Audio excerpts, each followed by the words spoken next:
Declare the council meeting open and welcome everybody here this evening.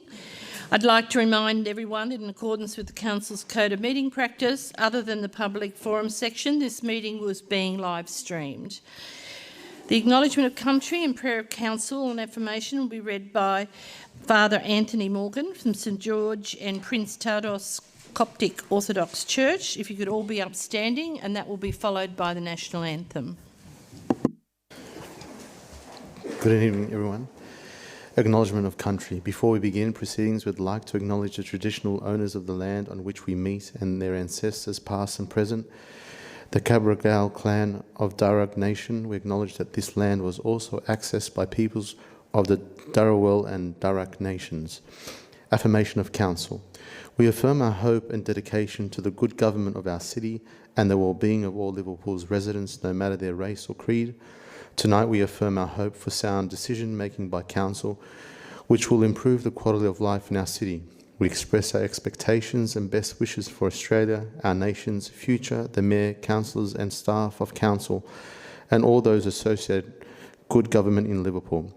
We pray, Almighty God, thank you for our life, our health, and the opportunity to serve within the local government of Liverpool.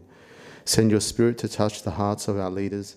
Endow the spirit of wisdom on our Mayor, Councillors and all the staff that serve at Liverpool City Council with the familiar words, the Lord bless you and keep you. The Lord make his face shine upon you and be gracious to you. The Lord lift up his countenance upon you and give you peace. Accept the great goodness that our council strives for and its decisions it makes for the greater goodness of the city of Liverpool. Inspire our leaders to increase the prosperity of whom they represent. Grant each member talents by which they multiply their fruits. May we please you, O our God, this day, and hear us, Almighty God. Amen. Thank you.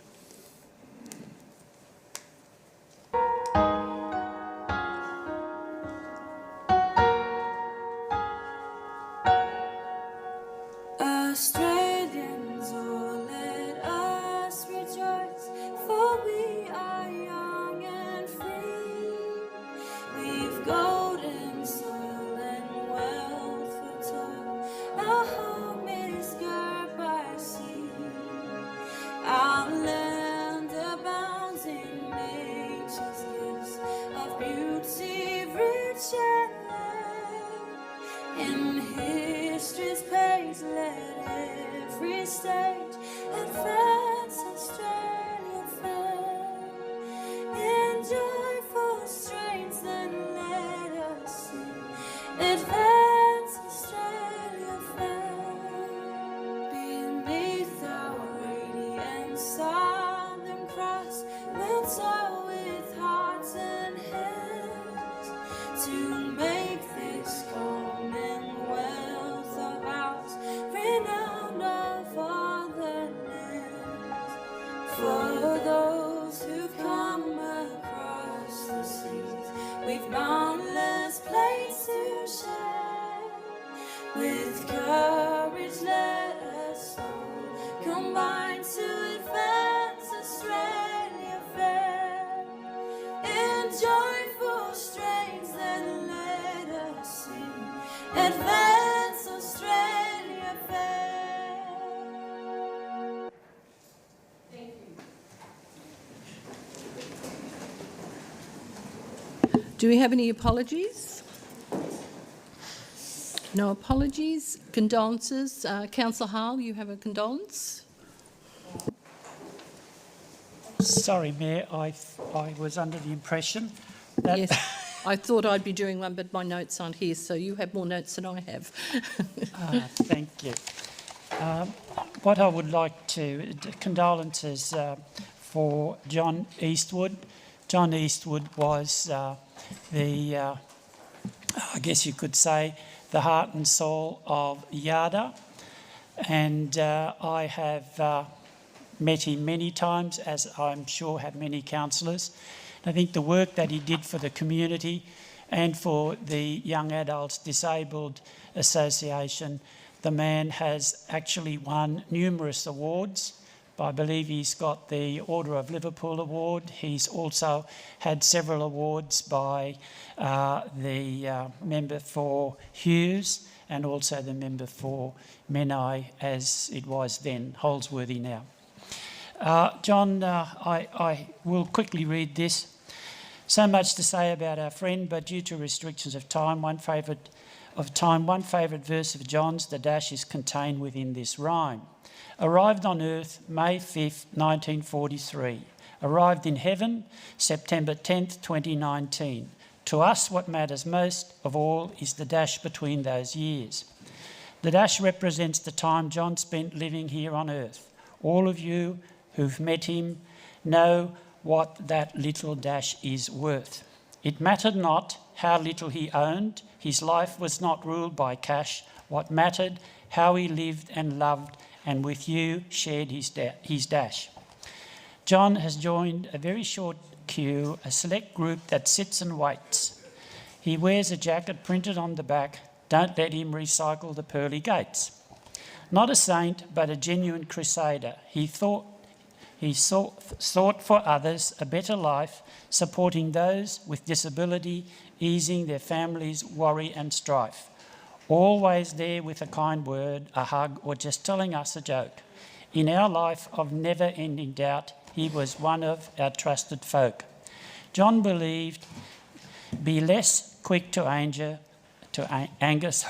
show appreciation more, love the people in your life like you've never loved before. He adored his Yada kids as their champion, took them under his wing, dressing up cheers and laughter whilst mentoring them to dance and sing. Sometimes you'd catch him in a world of his own. He was always thinking when asked, "How you going, John?" His favourite reply, flat out like a lizard drinking. Life isn't a matter of milestones, but moments. Our outings, trips and more.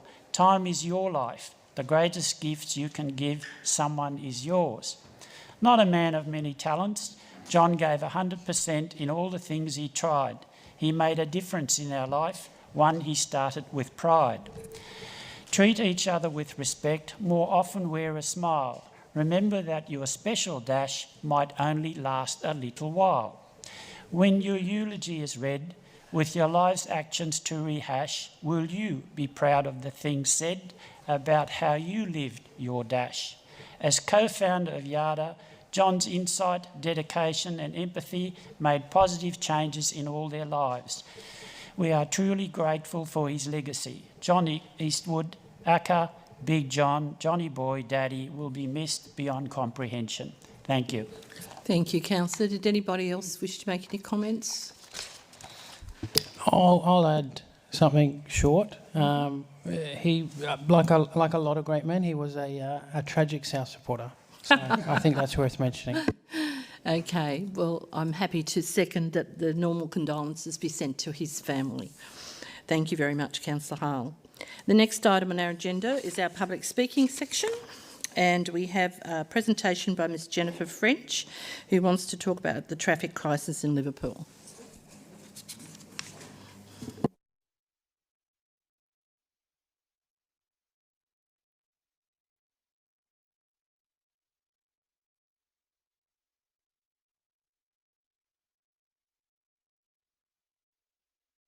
Right. Declarations of interest? Yes, Madam Mayor, I also have a declaration, please. Yes, Councillor, what is it? So my one is in regards to EGRO 2 on page 99. Yeah.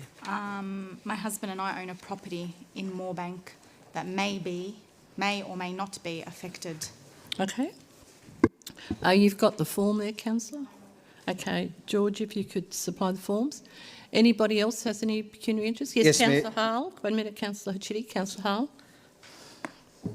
Sorry, me first? Yes, you've got the nod. EGRO 04, Warwick Farm. It's the LEP and we're talking about Warwick Farm. Okay, thank you. Councillor Chitty.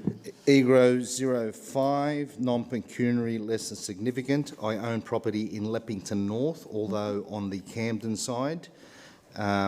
Nothing to do with this report, but given that it mentions Leppington North, I will flag it. Okay, thank you. Any other conflicts? Yes, thank you, Madam Mayor. EGRO 03, in relation to the Liverpool and District Historical Society. I am an ordinary member of the Historical Society. Strictly, I don't have to get up and leave. Non-pecuniary, not significant, but I'll leave in any event. Thank you so much. Madam Mayor, I'd also like to declare an interest in IGRO 03, as I'm also an ordinary member of the Liverpool and Districts Historical Society. I will also leave the room for that item. Right, thank you. Mayor, I have a conflict as well. It's EGRO 03 as well, and I'm also a member of the Historical Society. I will leave the room. Okay. Yep. All right. Any others?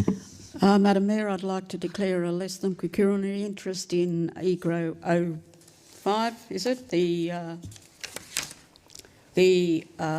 Historical Society. 3. I am not a current financial member, Okay. but I have been a financial member in the past. All right. Thank you. Any others? Thank you. Can you just all make sure you fill in your forms and give them to George, please? I'm sorry to just keep you waiting.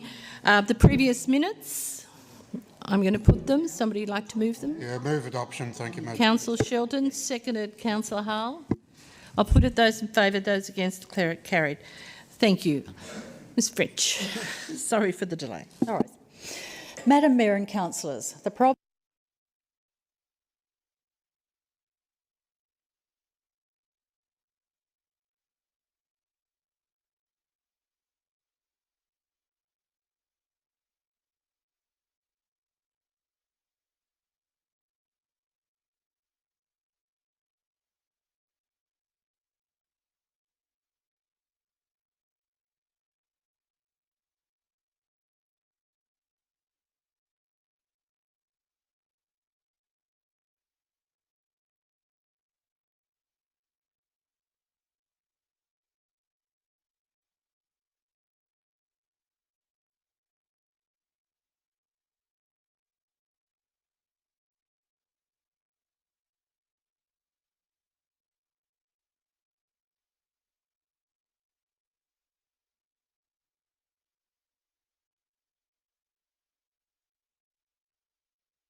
CEO 01 and CEO 02 be moved to the end of the order of business, as it is business which is relating to council bookkeeping, if you like, and there are other items that members in the audience here are very much interested in.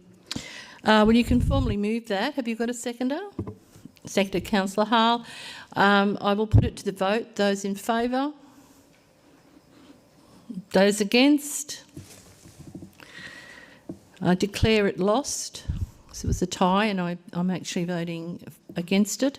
So we will go with the agenda. So the next item on the agenda is the election of the Deputy Mayor.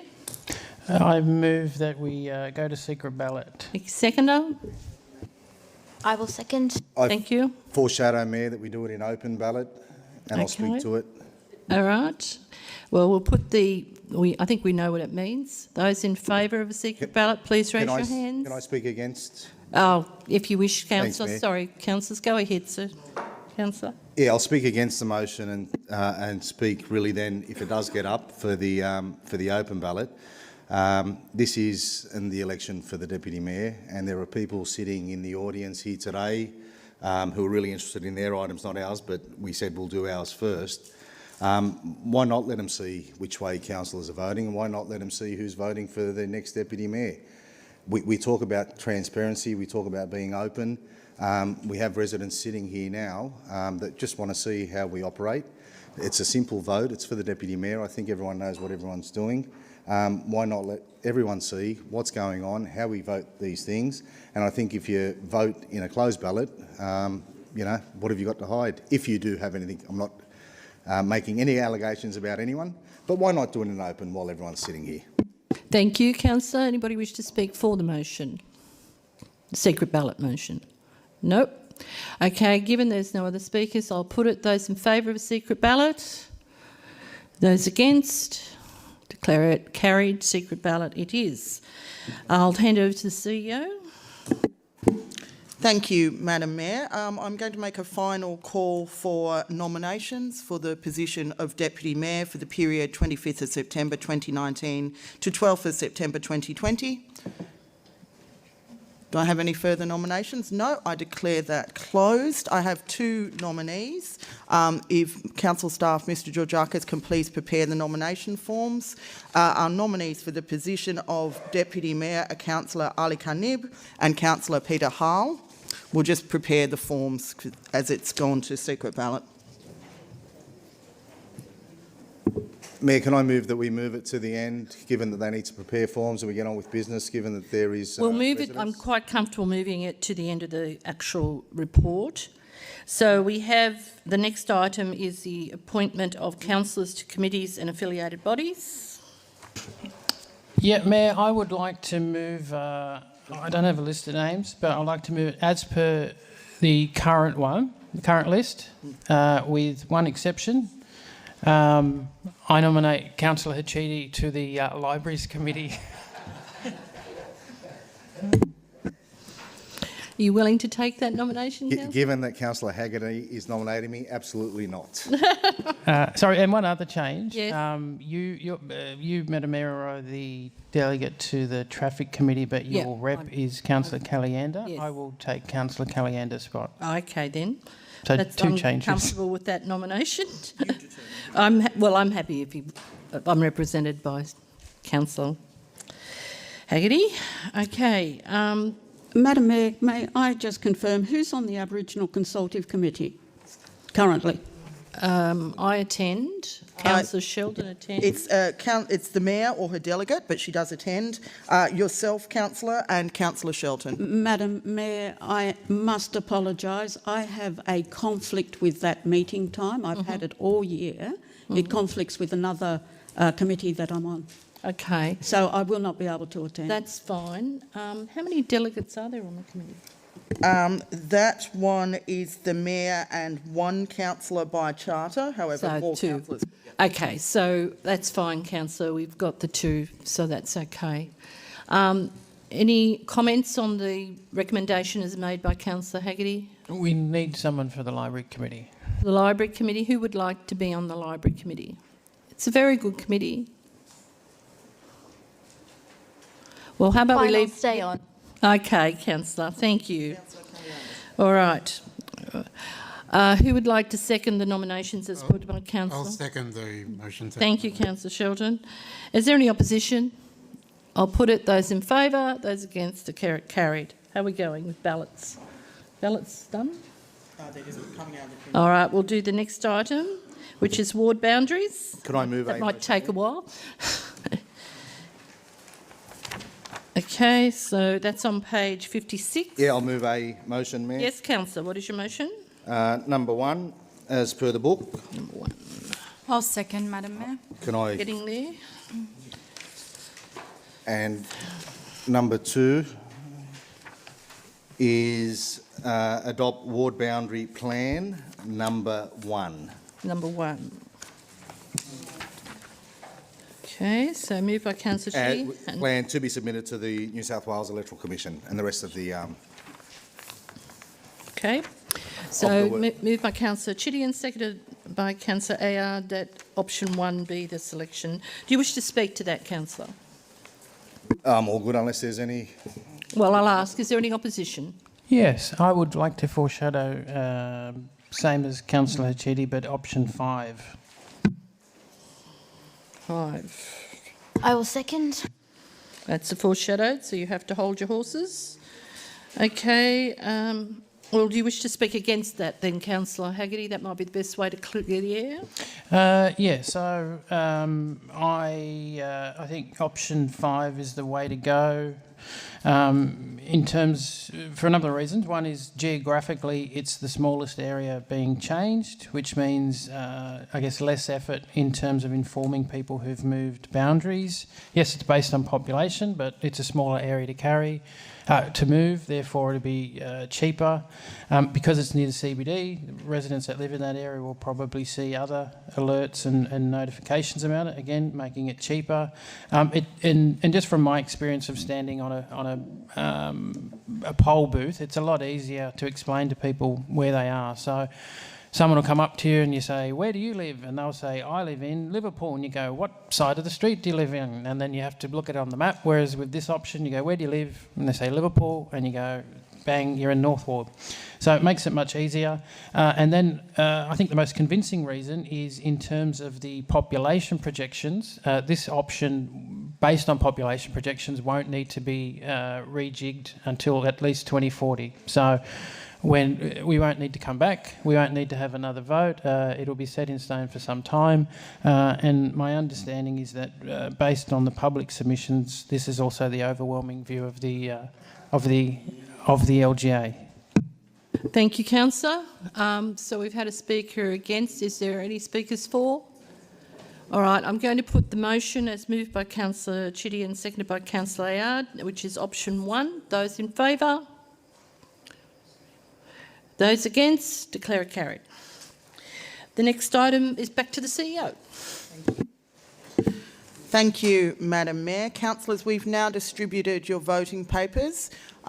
As you vote, if you can put your hand in the air, and I'll ask Mr Stevenson to bring round the box. You just put a cross or a tick, it doesn't matter which one, in your, as there are only 2 nominations, in whoever you choose to vote for.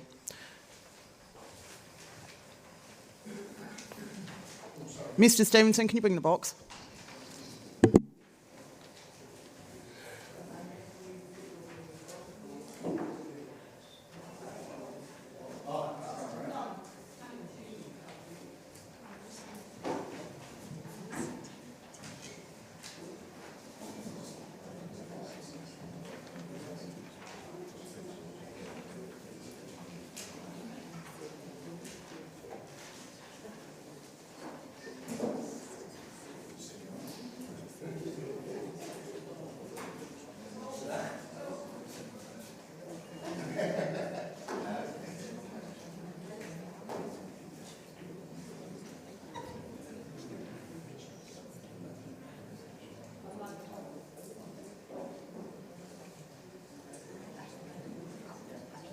Has Councillor Caliendo completed her vote yet?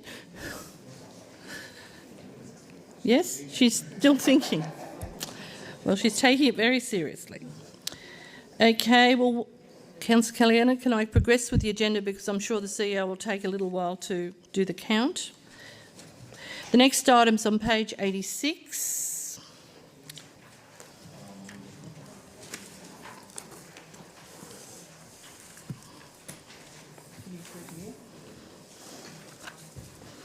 Someone like to move a motion, page 86? I have a question, Madam Mayor, about Yes, that. certainly, Councillor. With the elections, with we choosing who should we get to actually run them for us, is there any opportunity within the election rules for us to reduce pre-polling times to 1 week? No. Have less polling stations? No. No. Well, if you go with a private firm, your polling stations may vary, but there's a lot of things controlled by the Electoral Commission itself. Is that? Thank you. Thank you. Any other discussion? Yes, Mayor. Question, I raised it in the briefing session. My concerns are around the tender process. Given that there's more than just one person that can conduct these elections, we're pretty much saying here that we're agreeing, I know it's in principle, to go with this people without testing the market to see what the cost would be. Am I correct in what I'm reading? I'll ask for a comment. Yes and no, Councillor. There's only 2 potential providers, and we have got a quote from the other provider for the purposes of comparison. The advice, as per the recommendation, is that that you give in principle support to the New South Wales Electoral Commission for the reasons that are stated in the report. But I appreciate your concerns, and we have got a quote from the other potential provider. So, do we have that here? Mr. Georgiakis, can you provide? That was provided to councillors. Yeah.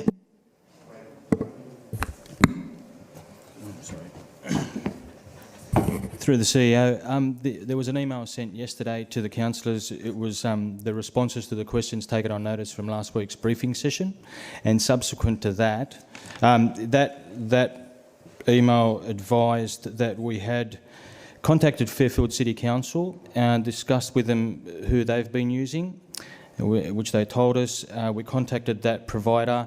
They provided us with a cost estimate early this week, which was provided to councillors.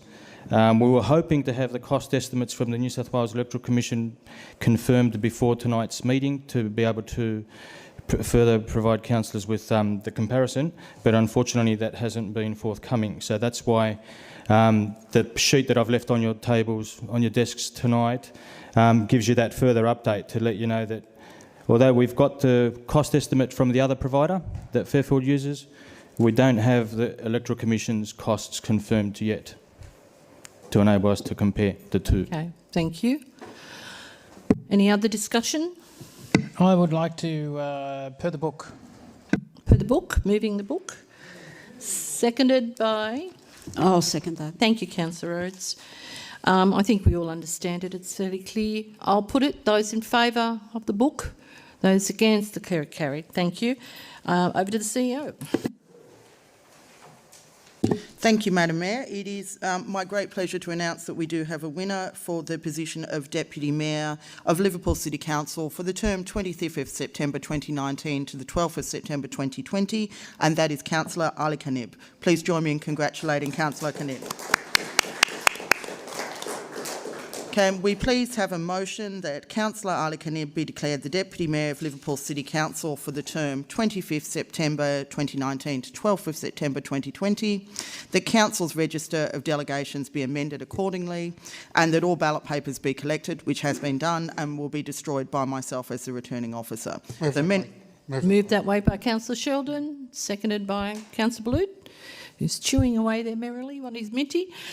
Many congratulations. I'll put it. Those in favour, those against, declare it carried. That was a procedural motion anyway, councillors. Thank you, and I'll now return the chairing of the meeting to the Mayor. Thank you very much. I'm conscious that we did not change the agenda, but we do have in our audience tonight Dr. Webb, who is here tonight to talk about the mosquito, or here as a to answer any questions from the councillors regarding the mosquito management plan. So given that he is here and willing to answer questions from councillors, I am going to bring this particular item forward. It's Prezzo 1 in your addendum booklet, and it's on page 106. Addendum booklet, 106.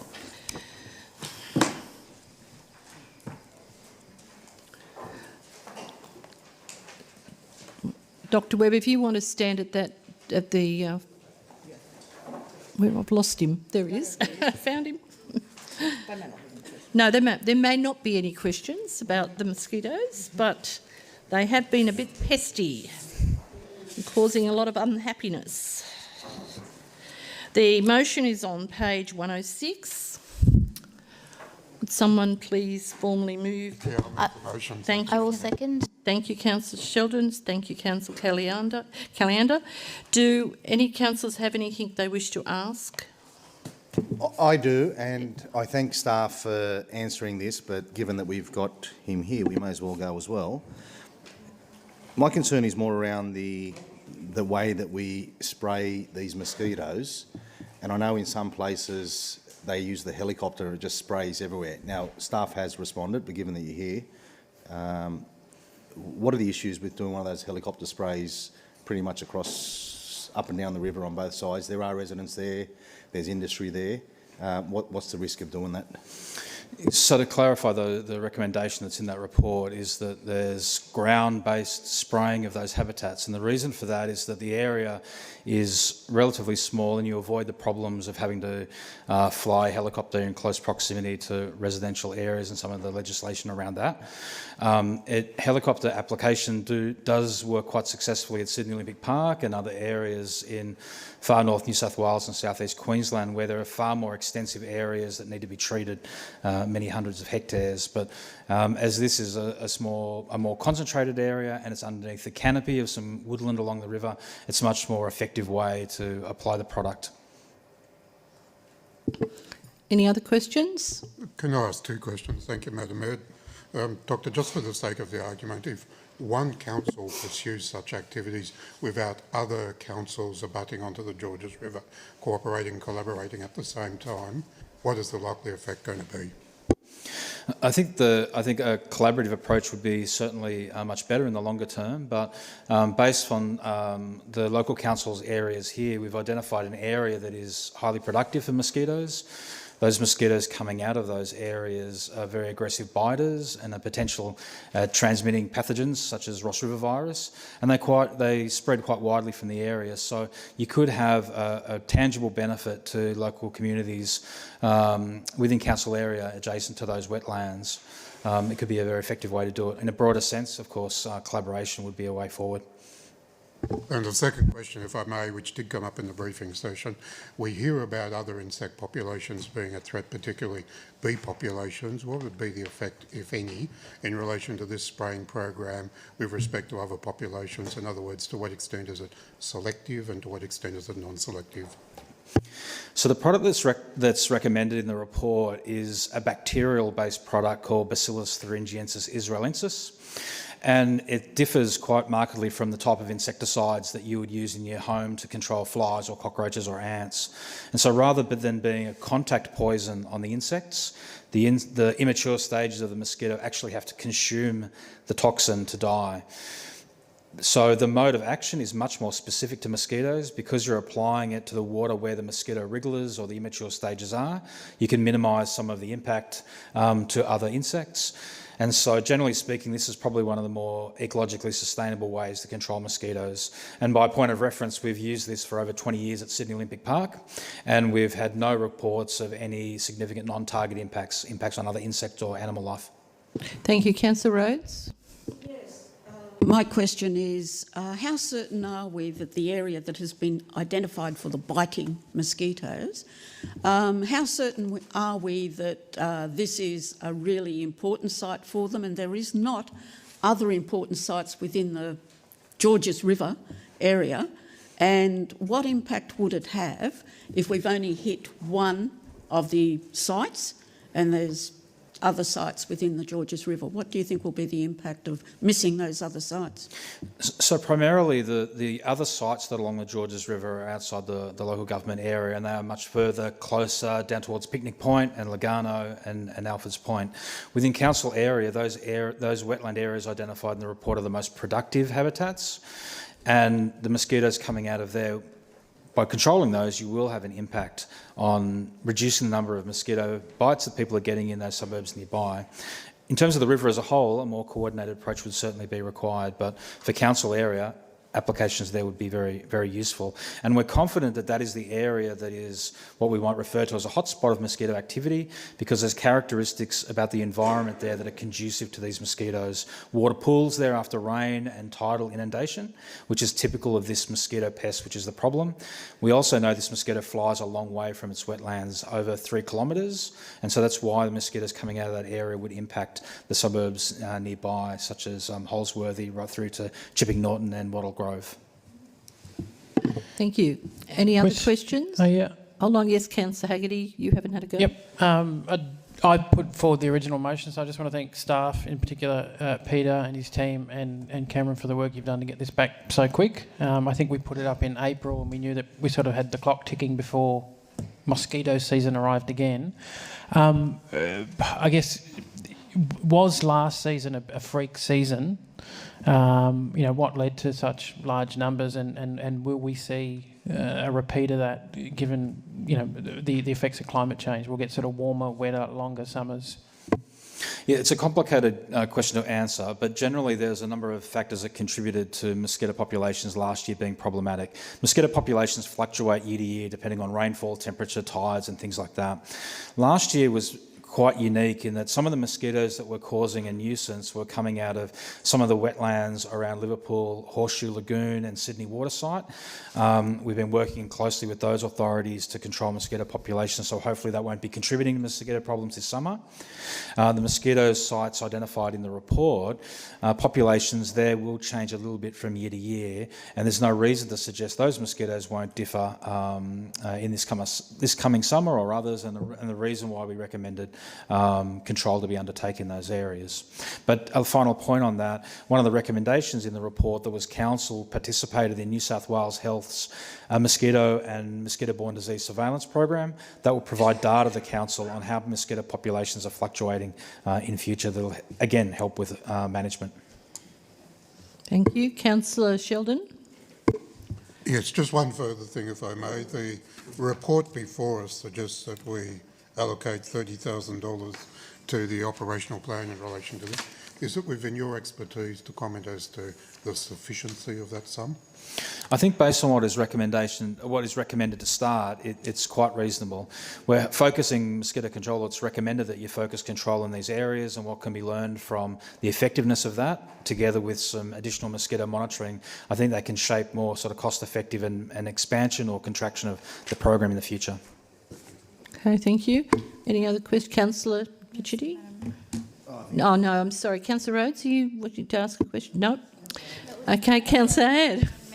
Just working out all the lights. Thank you. I just want to know a little bit about Ross River fever and how it affects namely the elderly, children, people that are immunocompromised. What are the symptoms? What are the health impacts? So Ross River virus is spread by mosquitoes, and it causes the most common mosquito-borne disease reported in Australia. We get about 5,000 cases across Australia every year. There are up to thousands of cases in New South Wales, sometimes hundreds in metropolitan Sydney. The risk for Ross River virus is mostly at the fringes of the metropolitan area. The reason for that is that mosquitoes don't hatch out of the wetlands carrying the virus. They have to bite wildlife first before they pick that up.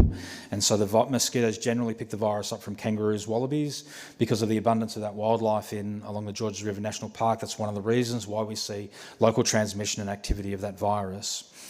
If you're infected with the virus, you get a range of symptoms that can be highly variable: fever, rash, headache, joint pain. Sometimes that illness can last for many weeks or months. We generally find that young people don't, if they're exposed to the virus, they don't develop the illness. We don't really know why that is. But certainly for the elderly, some of the arthritic pain and fatigue can be quite significant. And as I said before, the symptoms can be highly variable. Some people will feel they have a mild case of the flu, other people almost bedridden for weeks or months. Okay, thank you. Sorry, two Yes, more. Councillor Chitty. Yeah, two more.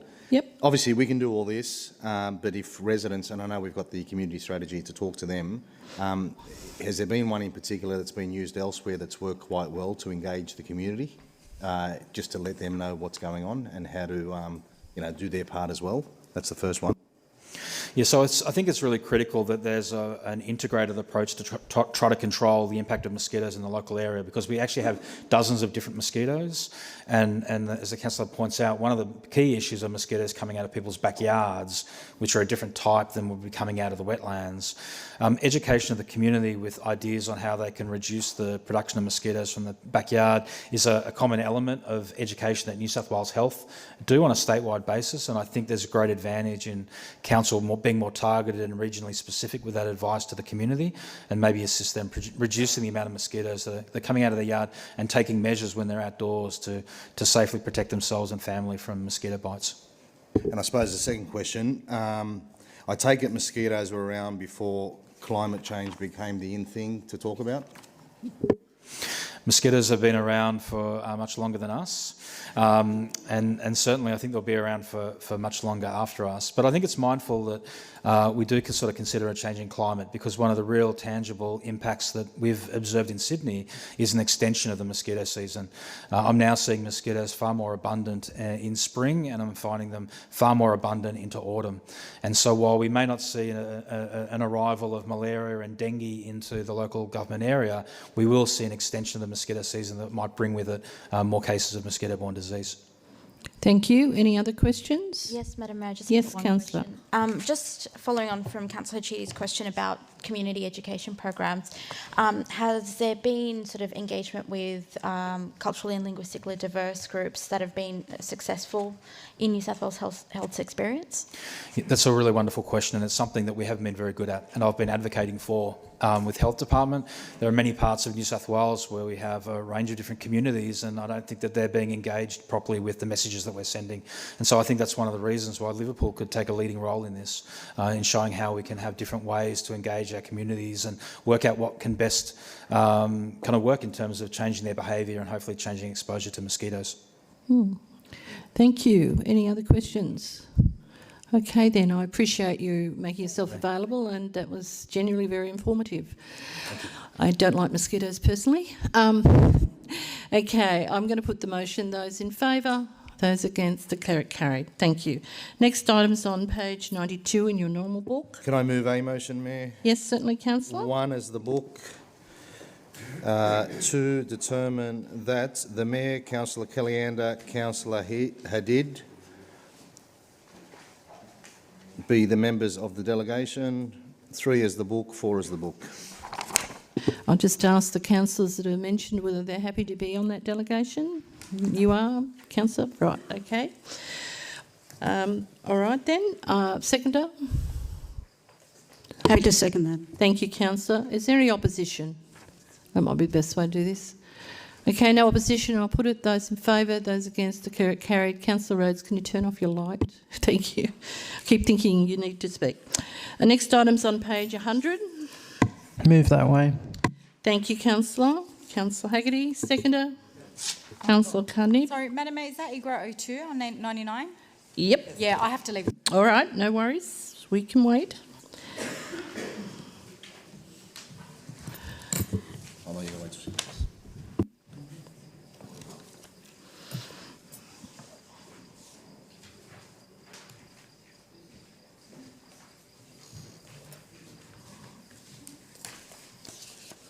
Okay. We've got a mover and a seconder. Is there any discussion? I've got some questions. Certainly, Councillor. What are your questions? The first question is, can I just have some clarity about the gateway determination before community consultation? I mean, after the community consultation, if there's changes to this, does it have to go back for gateway approval again? Mr Moore, can you speak to that? Thank you. Through the CEO, the usual order of things is that gateway determination comes first and then community consultation comes second. That's how we proceed with all planning proposals that we ask Council to endorse. And to answer the second part of your question, no, it doesn't need to go back for gateway determination. There's scope to be able to accommodate the views of the community, work those into the planning proposal. In this case, an overall review of our LEP, and then put that back to the Department of Planning with a recommendation to make the amendments to the LEP. Another question, if you'll bear with me, is that I notice in the report that it says that we've got a shortage of industrial land, and yet it is also stated that there is 7 hectares of available industrial land that has remained unoccupied for a decade in the Warwick Farm industrial site. Does that seem normal if we've got a shortage of industrial land, that there's been industrial land in that particular area which has been empty for 10 years? Mr Moore, are you happy to answer that? Certainly, through the CEO. I think what we're saying in the report is that overall there is a shortage of industrial land on a broad scale across the local government area. Industrial land that is well serviced with all infrastructure, I guess, including water and sewage infrastructure, but importantly road infrastructure. So there are some pockets of industrial land close to the CBD in places like Warwick Farm, but from our broad assessment, and that was an assessment done by a consultant earlier this year, there's not enough of it. We need large footprint industrial land to accommodate major freight and logistics type operations, and there's not sufficient of that at the moment in the local government area. So that's what the report is identifying. On page 1163 of Book 4, of the attachment Book 4, you're talking about what is commonly called the Warwick Farm precinct, below Shrivner Street, that you have identified as possible education, health, innovation precinct. That's where that industrial land has been vacant for 10 years. But I also note that then you go on to say, rezoning should also seek to consider approaches to transitioning the adjoining low-density residential zone to possible B6 enterprise corridor zone. And I also note in the report there's been considerable mention of Moorebank, and I thank Council for that. But this is the only place that I can find in the report where you've mentioned the Warwick Farm Racing Precinct area as that being from Shrivner Street up to the Hume Highway boundary. And clearly, Council has held consultation with the community from that particular area, and clearly they have stated over and over again that they wanted B4 in line with the state government's objectives to enable residential development close to the Warwick Farm station. My question is, I just wonder why we're not putting that into this report. Ms Moore, are you happy to speak to the timing aspect of that? Certainly. This recommendation for you is to adopt a first phase of amendments to the LEP, and it runs in parallel with the adoption of the local strategic planning statement, the higher level, longer term strategic planning document applying to the whole of the local government area. In the local strategic planning statement, which has been adopted by Council for exhibition, the exhibition has been closed and we're now going through an assurance process with the Greater Sydney Commission. That quite clearly identifies what it is you were referring to then, Councillor, that is that Warwick Farm, the Warwick Farm area, the horse training area, should accommodate a mixture of uses, whether it's B4 or some other zone to accommodate employment, retail and housing, is noted in the local strategic planning statement. So, notwithstanding the points that you referred to in this report, in a second phase amendment to the LEP, which we're targeting to happen through the course of next year, we'll be seeking to align the LEP with what is said in the local strategic planning statement once that has been finally adopted. What does council laws have to do to make sure that council fully understands that we are not in agreement, the constituents are not in agreement of the Warwick Farm precinct?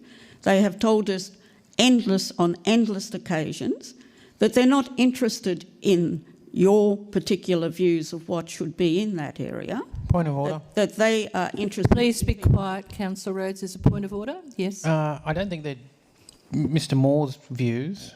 I think they're the collective views of, overriding strategic documents, the councillors who have been in a number of workshops, and community feedback. So I uphold that point of order. Councillor, you need to retract that statement. I'll retract that statement, Madam Mayor. The question then would perhaps be better put.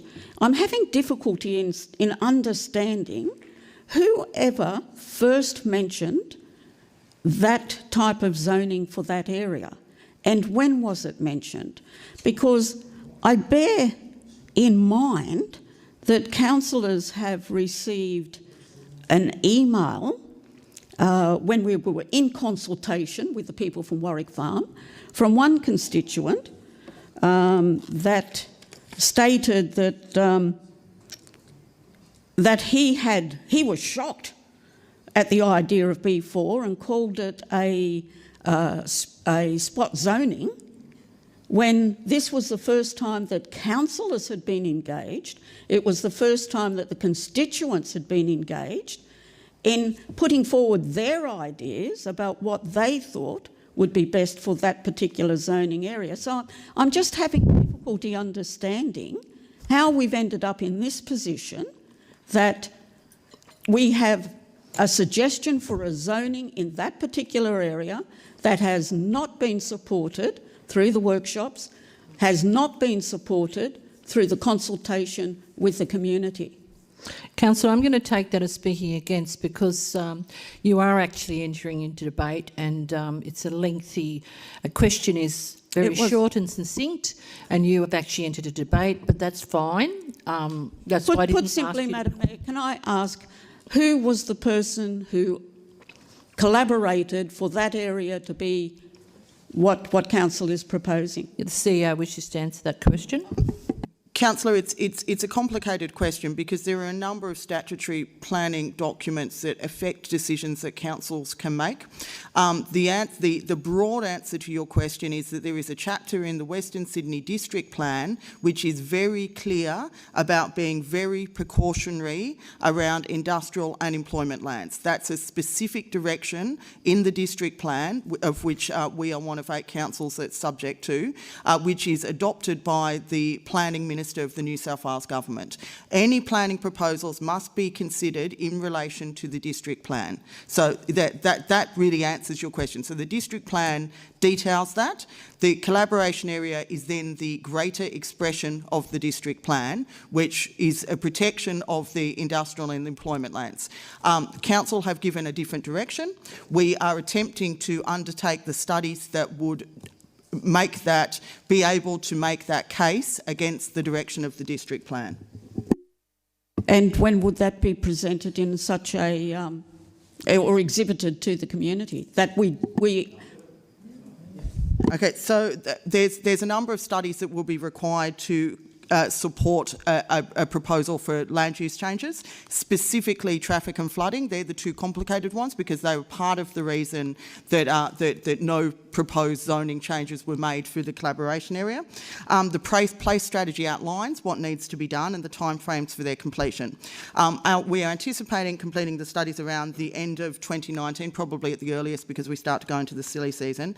And to meet our funding commitment for phase 1 to be completed with DPIE by the end of October, we can't include that request in this phase of the LEP review. It needs to be included in the phase 2 review. If we held it back, we would have to potentially have to return the funding that we've received through an accelerated review. In view of that then, can we do something about the paragraph that is in there where we have the actual possible B6 enterprise corridor zone excluded from it? You're asking the question Mr. of whether Smith, that can be excluded. can you speak to that? Through the CEO, the report that you're referring to is the report from our consultants. So it's a study, it's a recommendation. We're not proposing any changes in the Warwick Farm precinct through phase 1 as the CEO and the Director advised, but the comment that you're referring to on page 1164 of the addendum booklet is a study about options that Council may wish to consider. It's certainly not a strategy or a policy of the Council, it just gives opportunities. Would it not be possible to include that Council also considers B4 zoning for that particular area? I think at this point, Councillor, I'm not going to allow this to continue. You're asking for planning decisions to be made on the hop, and I'm not comfortable with that at all. I would suggest you put that particular question to a strategic panel, and that way it can be actually looked at in a proper way. Now, any other debate or question? Which I've given notice to the CEO on in round terms. Are you aware of any council officer in any meeting that they've attended go against the wishes of council in their presentations relating to Warwick Farm?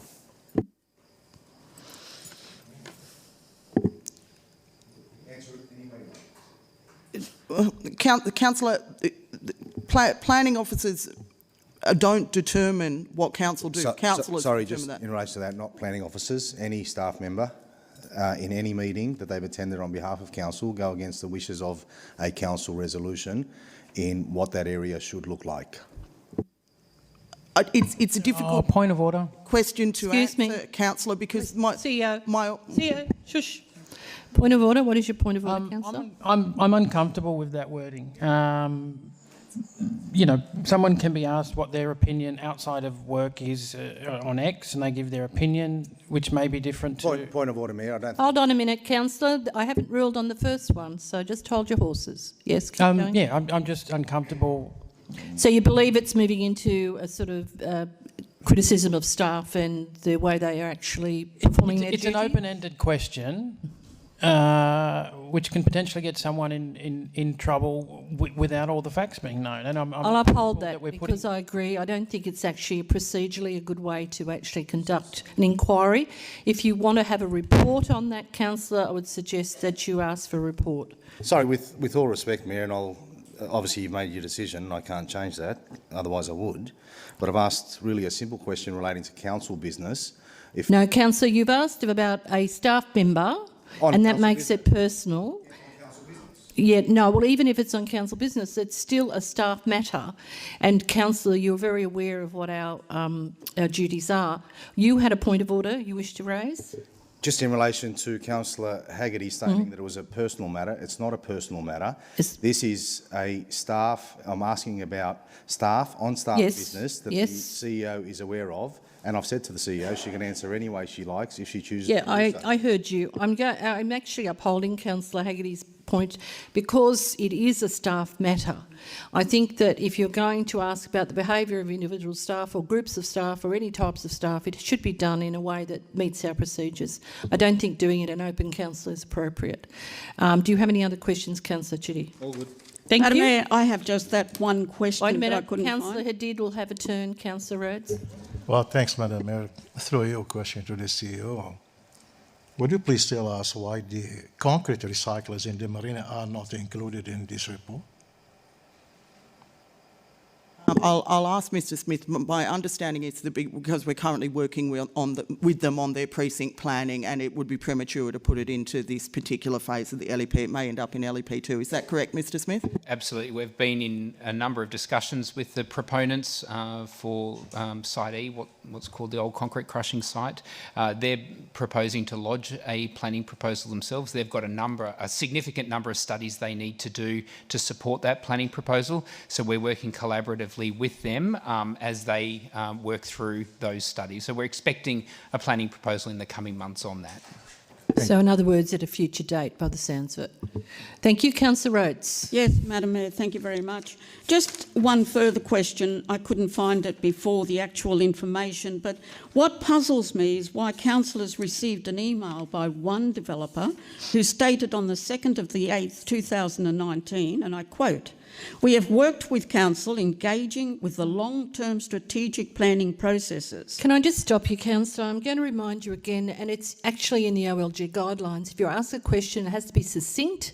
Please desist from reading from documents. If you have a question, short and sharp. Okay, he continues that it was referring to the B4 proposal for that particular area, that was an ad hoc manner without proper consideration of the broader precinct. Councillor, My question you're doing is, it again. in what manner did Be quiet, Councillor Rhodes. Councillor Haggerty, what is it? Just procedurally, are we allowed to now read out No, you're everyone's not. opinion on every issue? No, you're Okay. not. Just Councillor Rhodes. My I've given question you then is, thank you. in what manner did Council work with this particular developer before consultation with the Warwick Farm constituents and before consultation with the councillors on the LSPS? Well, I'm afraid the staff don't have enough information to answer that question with the authority it needs, because we're not. I'm going happy to name- provide that information to the council for. I would prefer you didn't at this point for a whole lot of legal reasons. Now, has anybody else got any questions? Councillor Haggerty? Yeah, look, I would just like to clarify just on the point of order I raised. Can I do that? Probably not. No. In speaking about the LEP, I think it's a wonderful document, and I'll leave it at that. How's that? Thank you. That was short and I won't sweet. go there. Okay, that was a statement, so I suspect you're speaking for it. Thank you. Any other speakers for or against? For or against? I'm going to put it then. I'm going to put the motion as moved by Councillor Haggerty and seconded by the Deputy Mayor, Councillor Canib. Those in favour?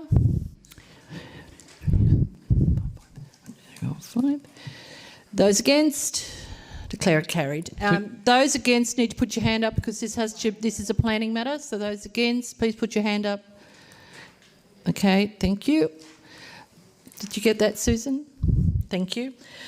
Somebody like to get Councillor Ayard before we move on to the next item. The next item, just while we're getting Councillor Ayard, is number 3, and several of you have put your hands up for 3. Some are staying in the room, some are going. Ego 03, we've had some declared interest in that one. Councillor Sheldon, Councillor Caliander, Councillor Haggerty, and I can't read my own writing. 1, 2, 3, 4. Oh, Councillor Rhodes, who used to be a member but isn't a member, but she's back. Yeah, that's fine. I'll just wait till they leave the room. All right, I have a motion that Hold on, no, not yet. They've got to be not seen. And I can still see them. There you go. Right, now we're on page 114. Yes, Councillor Rhodes. Yes, Madam Mayor, I have a motion that I would like to propose, which hopefully what they'll is be your able to put up.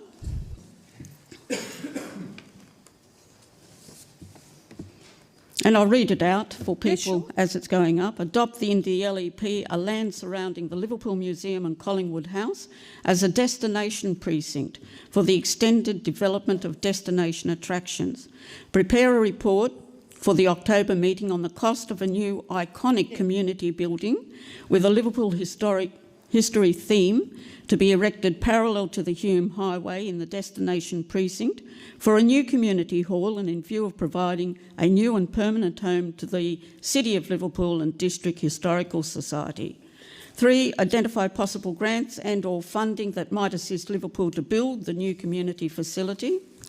4, allocate temporary space in the Liverpool Library to accommodate the needs of the display requirements of the City of Liverpool and District Historical Society at no cost to the Society in return for their services of maintaining, archiving and cataloguing of the Liverpool's historic exhibits and organising of exhibits to be placed on display within the library and at other opportunities throughout the LGA. And 5, maintain the storing of the exhibits in their current location at the bunker until a permanent home is established in the new destination precinct. The CEO has some concerns about the motion. I just wish you Thank you, Madam Mayor. Just in relation to number one, my concern about that is that that land has particular significance to the Land Council, and I just would need to get some advice from them about how they would respond to that before I could move forward in that. It's designated, and I believe it's even designated in the LEP and by the state government. So it does restrict and constrain what we're able to do there. I'm happy to bring a report back about it, but I don't think I can necessarily do what you've asked me to do there. I would be unable to prepare a report by October for such a complicated request. Again, more than happy to do it. It's just the timeline.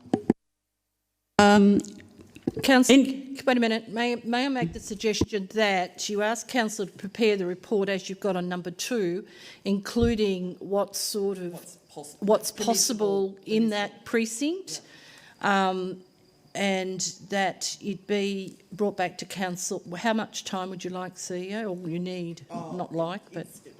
To scope out an iconic building is quite a complicated piece of work. Mr Ottar, how long would you anticipate to have costs for an iconic community building? Through the CEO, the whole process from developing a proper brief to going through a concept and detailed design would be good 12 to 18-month duration. Yeah. Okay. I think what Councillor Rhodes is wanting is something a little bit more immediate, but I... No, I'm happy with that, Madam Mayor, because we have there an allocate temporary space in the Liverpool Library, which would serve realising that this cannot be done overnight, but we do have a long-term plan, and we will give the Liverpool Historical Society a permanent home. And in regards to the Aboriginal land, it is my knowledge, I might be wrong, but the land running parallel to that, the Hume Highway, is actually council land, and definitely the land where the museum sits is council land. The block behind it, running up to Collingwood House, is actually council land. No. So you could actually exclude the block that was known as the Aboriginal meeting grounds from the from a destination precinct if the Aboriginal consultancy part of it was not in favour of it. It could still be done. Certainly we could look at all those options. I'm trying to picture the map in my head. I think it's a slither of B6, if I remember correctly, and then you go into the RE1. But when we're preparing the report, we'll come back with all those options. I just don't want to promise something that I'm unable to deliver because of the zoning prohibition. Well, would it be possible then for us to rehash the motion so that we understand that council has to take time to prepare? Well, now we've changed it a bit so that it's a bit broader. It just gives council a bit of time to consider it and basically come back with a proper report. But the allocating of temporary space would be done. That's still it's still there. And that would be done immediately whilst that other thing is being done. As immediately as anything moves in council, but yes, I certainly would take action on it if it's resolved. Okay, so it's moved by Councillor Rhodes and seconded by Councillor Hall. Any discussion? Any opposition? I'll put it those in favour. 1, 2, 3, 4, 5. Those against? Declare it carried. Can we have the councillors come back in now, please?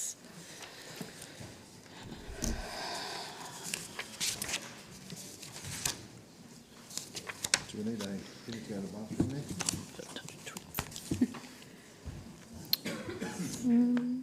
All right. Wait. Is it a fake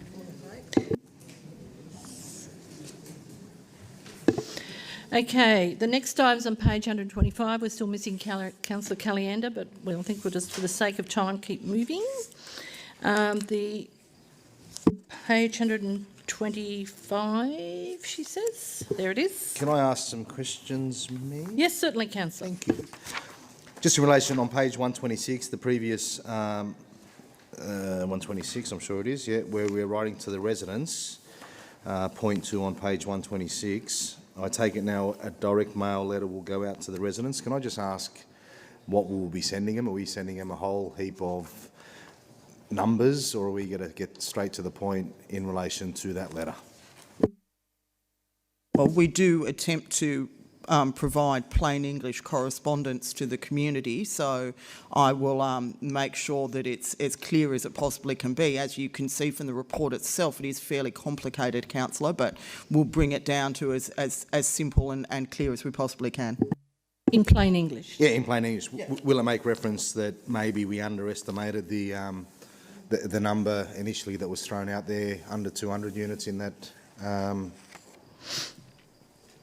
town centre? Councillor, firstly, that's not what the resolution actually asked me to do. But secondly, can I remind you that the number that we took was the number from the proponent's own information, which was the only firm figure we've had at any given time. These are only, again... Just on that point, just so that we're clear here, in relation to that same point was raised, then the officers corrected it, saying it was a council report, I believe. It was an independent social impact assessment. Done by council, not by the actual proponent. So You're correct, Councillor. I want to stress that these figures, again, are figures that are the best assumptions that we are able to make, because we do not have a planning proposal in front of us to assess and to give firm figures. And I think that's an important message for the community to understand, is that at this point in time, these are really what you would describe as best guess figures. Madam Mayor, so from Councillor Chitty, do you wish to finish? Yeah, if you don't mind, Mayor. So from the best guess figures, when we talk minimums and maximums, what are the best guess figures that council has come up with on this report? I know it's in there, but can I ask that I just be directed to it, just in case I'm reading the wrong page? Point of order. Yes, Councillor, what is your point of order? Is council staff in the business of making guesses, best guesses about planning matters? We were directed to do so, Councillor. Supported by you, Councillor. There you go. You've got your answer. So I'm not upholding the point of order. You're welcome. See, you win some, you lose some. Okay. Councillor has asked a question. I would like to move them. Hold on, Councillor Rhodes. The question's been asked about the best guess estimates. So they're in the executive summary, Councillor, on page 124. Yeah, just in case I'm reading it wrong, can I just have them clarified, please? I don't want the wrong information to go out. So you would like me to verbally read them to you? Okay. In summary, the estimated dwellings, and note my stress on the word estimated, under the three scenarios from resolution point 3 as followed. Assumed outcomes for the development of the site under the current zoning are between 360 and 647, depending on the amount of non-residential development. Assumed outcomes for the development of the site referencing the document with a preferred amount non-residential floor space provided by the proponent to residents at their meeting on Sunday the 28th of July are between 600 and 675. Assumed outcomes for the development of the site referencing the draft DCP, which takes into account zone boundary changes and road realignments, are between 494 and 738 dwellings, depending on the amount of non-residential development. Thank you, CEO. I do have some more questions, Mayor, if you don't mind. Yes, certainly. Has council been in discussions with the proponent on a revised planning proposal? Yes, we have, Councillor. Do we expect one to come in soon? Mr Smith, what's your anticipated submission date? Through the CEO, the proponents advised within the coming weeks, so they haven't been specific, but the coming weeks. Okay, just a few more, sorry, Mayor, because no, that's fine. It is an important issue. In relation to community consultation, has council adopted anything or got anything on draft where we've stated we want to see proposals pretty much go straight out to the community? Yeah. Mr Moore, would you like to speak to that? Yeah, through the CEO, in the, I'm just thinking of the correct title, the Community Participation Plan, thank you. The Community Participation Plan contemplates exactly that. If you recall, we briefed councillors on that. This is a new requirement also of the planning system, that we think it provides for better community engagement to exhibit planning proposals when they're received, rather than waiting for their detailed assessment and consideration by council and then a gateway determination. So yes, we have a community participation plan in draft at the moment that contemplates that approach. Right. In relation to the current site, the road network is pretty much all over the place. Have you seen proposals where, and I think we can see one here in the book, the proposals in the book, are they better aligned streets for a better outcome in that community? Mr Smith, can you speak to that? Certainly. So in the book, there's a draft DCP amendment which differs from the one that was on exhibition in 2018 that the proponents are looking at lodging with council in the coming weeks as part of their planning proposal. That will be then subject to council's assessment to ensure that connectivity and permeability in the road network and traffic impacts are appropriately considered. Thank you, Councillor Rhodes. Can I propose a motion then, Madam Mayor? Yes, you can move a motion. Nobody has moved a Okay, motion. I think that it can come up onto the screen, but I'll read it out. That Council receives and notes the report. Notes that Council is encouraged that the proponent seeks to lodge a revised planning proposal that offers to address all the previous concerns raised by constituents. 3, supports in principle the development of a town centre and delegates the CEO upon submission of a revised proposal by the applicant to allocate appropriate council resources to progress a preliminary assessment and place on exhibition the revised planning proposal in order to deliver a town centre for the people of Middleton Grange in the most timely manner possible. 4, make necessary the rezone of boundaries to enable road realignment to match the existing road designs external to the possible town centre site. And 5, Council provides in principle support for the advancing of the roads of the civil infrastructure on the site as soon as possible and delegates the CEO to assist and with appropriate council administrative processes to facilitate the progression of those works in general alignment of the approved subdivision pattern issued in 2015. Thank you. Do we have a seconder? Councillor Hall. Thank you. Can we read that again? Yeah, can you scroll up to item 2? Do you wish to speak for your motion, Councillor Rhodes? Can I just ask a question? Yeah, Yes, go, hold Chair. on. Councillor Shilton wishes to ask a question. Just bearing in mind I'm not necessarily against the sentiment here, but bearing in mind the application is yet to be lodged, can we actually say that we're finding it encouraging? And is it wise to do that? That's a good point. I'll ask for some advice because it hasn't gone through the process. There's a few other paragraphs there. I'm not necessarily against the sentiment, but we're just Okay. saying word. Yeah. It's a very good point, Councillor Shilton. Yeah, you're totally correct, Councillor Shilton. The view from the staff is that it is preemptive and it could actually show bias on the actual development. So we probably need to be a bit more careful with the Okay, wording. Madam Mayor, it was meant and intended that this has been a long overdue process and we are encouraged by the fact that something may be happening. Yes, but we've got to be careful, Councillor, because the process of planning is a very... Okay, can we take out the word notes that council is encouraged and just notes that the Take the whole proponent thing seeks out. to lodge a revised planning proposal? Yep. Notes that the proponent seeks to lodge a revised planning proposal. Point 3 seems to be... My reading of point 3 is that you could say you support in principle the development of a town centre because that is consistent with the zoning that's currently in the LEP. I would then make that, make the next lot words, delegates the CEO, a 4th point, just so you've separated out the 2 items in the public mind. Fine, happy with that? Okay, so how would you see the wording? Can I suggest that one actually reads, should the proponent submit a revised proposal, delegate, because we're not sure they are or aren't. Happy with that? So should the proponent submit a revised proposal, delegate the CEO to allocate appropriate council resources to provide the rest of it.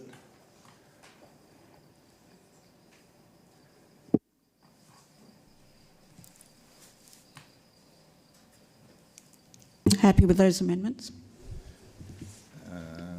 Can I, and without reading the rest of that's there, can I make 2 points that I'd like to see in there? Yes, certainly, Councillor. firstly, that, and we can word it whatever way you like, that once we receive the proposal, it goes on to community consultation, so that we're actually assessing it while it's on community consultation, in line with our draft strategy that we just spoke about. But I just need to ensure, I'm not sure if you've got the words there, need to ensure that none of the community consultation overlaps into December or January. So it's a clear November. Yeah, it's not the holiday season. For example. I'm not sure if you want it in there for that bit.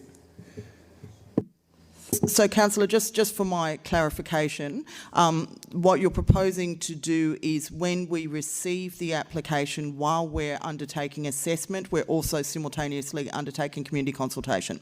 Okay, so if we receive the assessment mid-November, then I think we're looking at February before we're able to go out and do that, just to make sure we don't hit the silly season. Okay, but if you receive, sorry, I'm not sure when it's coming in, staff are probably in a better position to, they've had the discussions, but we're currently in September, so if we receive, let's say, a proposal in October, I'd expect that it'd be on exhibition during the month of November. That's fine, yeah. But if we get it on the 10th of November, it's not going out till February. Yeah, that's right. Yeah, I just wanted to make sure I was clear about what your expectations. Yeah.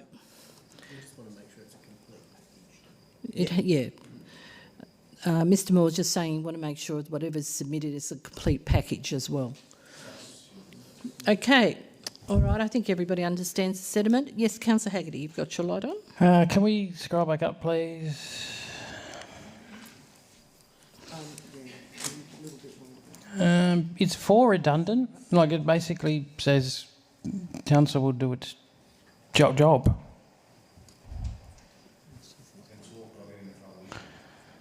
Yeah, don't. 5 is redundant, or I have an issue with 5 because if we're preempting what's going to be in the proposal, and also if what's in the proposal is different to what's in 5, what do we do? So I think take out 5 and let's see what's in the proposal.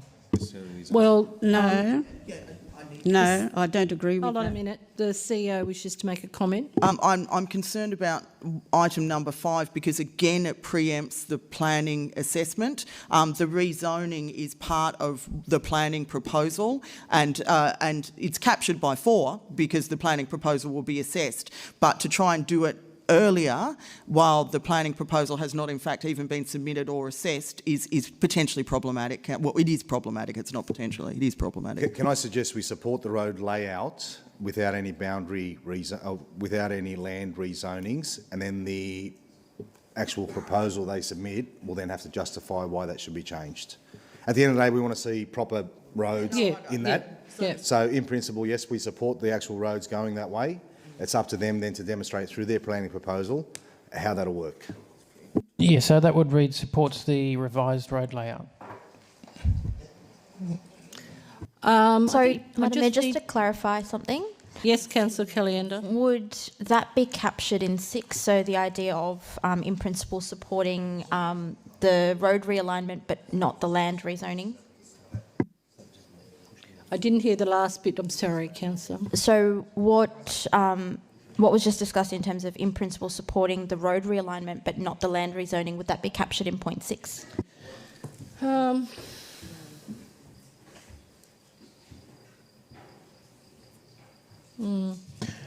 We're tying ourselves in knot over a hypothetical again. Yeah. Let's wait for the planning proposal to be submitted and then we can decide whether we support it or not. Let's not tie ourselves in knots over something that doesn't yet exist. Well, Councillor, can I welcome an amendment or a foreshadowed motion? Yes, I will foreshadow a motion. 1 and same as 1 and 7. I'll take 1 and 7. Okay. Well, that broadly supports it, and we make sure there's community consultation. I'll second that foreshadowed motion. Yeah, which is what I think everybody wants to see this sorted in one way or another. So undertake a community consultation once a planning proposal is submitted in conjunction with the assessment, blah, blah, blah, blah. And that way there's no preemptive views on the actual development, and there's no, let us make alterations to the above promotion then, so that we're not preempting the situation, but if we can bring it down a little bit so that I can have another look at it. Just bring the motion down, please. That's it. The CEO is really concerned about point 5. She feels... Well, that's wrong. Yeah, but the mover may not want point 5 removed, so it's up to the mover to have it. Support the road. The CEO feels Support it's... the revised road layout if submitted. Can we suggest that we prefer to see a different road layout? How do you word that from the current road layout? Hold on, the CEO wishes to make a comment. You got to put in there. So you could say review the... What you're trying to do is make the grid right? Yeah. Okay. So review the support. So support the principle of the grid road layout in Middleton Grange. That'll do what you want to do without potentially being an unlawful That will motion. do it. Yep. Thank you. Okay. All right. So replace 5, I think, with with that. those two, yep. So that get rid of the first 3 lines and supporting principle becomes number 5. Yep. Happy with that. Yep. Thank you. Leaving All right. it as... So 1, 3, 4, 7. 1. No, 5, 6. No, Councillor has a foreshadowed motion. 1, 3, 4, 5, 7. Okay, we'll just hold that thought. We've got to deal with this first motion. Any speakers against this motion? Yes, Mayor. Yes, Councillor Haggerty. As I already bellowed, we're tying ourselves in knot here over something that does not yet exist, a planning proposal that has not yet been submitted. Once the planning proposal has been submitted, we can hammer it out on the floor of council. I'm happy to do that. I'm happy to play with all the wording, happy to do all that, but it currently doesn't exist, and it's 7:43 in the PM, and I'm sure people in the audience would want to go home. 135, whatever one I said, 457. I think it's something that we can agree on. We note the report. We support the town centre. We support the road layout. We make sure that once a planning proposal is submitted, we put appropriate staff on it to get it moving, and we undertake community consultation. Let's not worry about what is or isn't in something that doesn't exist. Can I ask a that's question, speaking against? Mayor? Yes, Councillor. Through to the staff, can you just explain point 6 to us and what that means if it was adopted?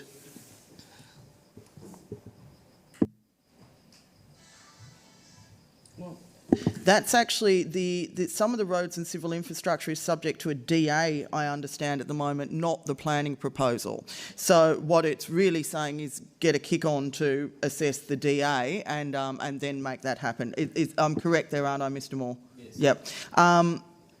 Again, now I'm thinking that through, it could potentially be unlawful. You could be preempting a planning decision on a DA, Mr. Moore doesn't like it. You're all right for it? No, you're not all right. Yeah, okay. Okay, so given that we don't have any it needs a DA and we don't have any planning powers in relation to that, can we then maybe suggest that in point 4 we've got, should the proponent submit that stuff, get rid of principal support, that you pretty much get onto it the same way as we've mentioned in point 4? Yeah, there is a DA under assessment currently at the moment. For that? Yep, for the road infrastructure. All right, so we're not assessing it. How's that going and what are the issues with it then? So we're talking about something that exists then?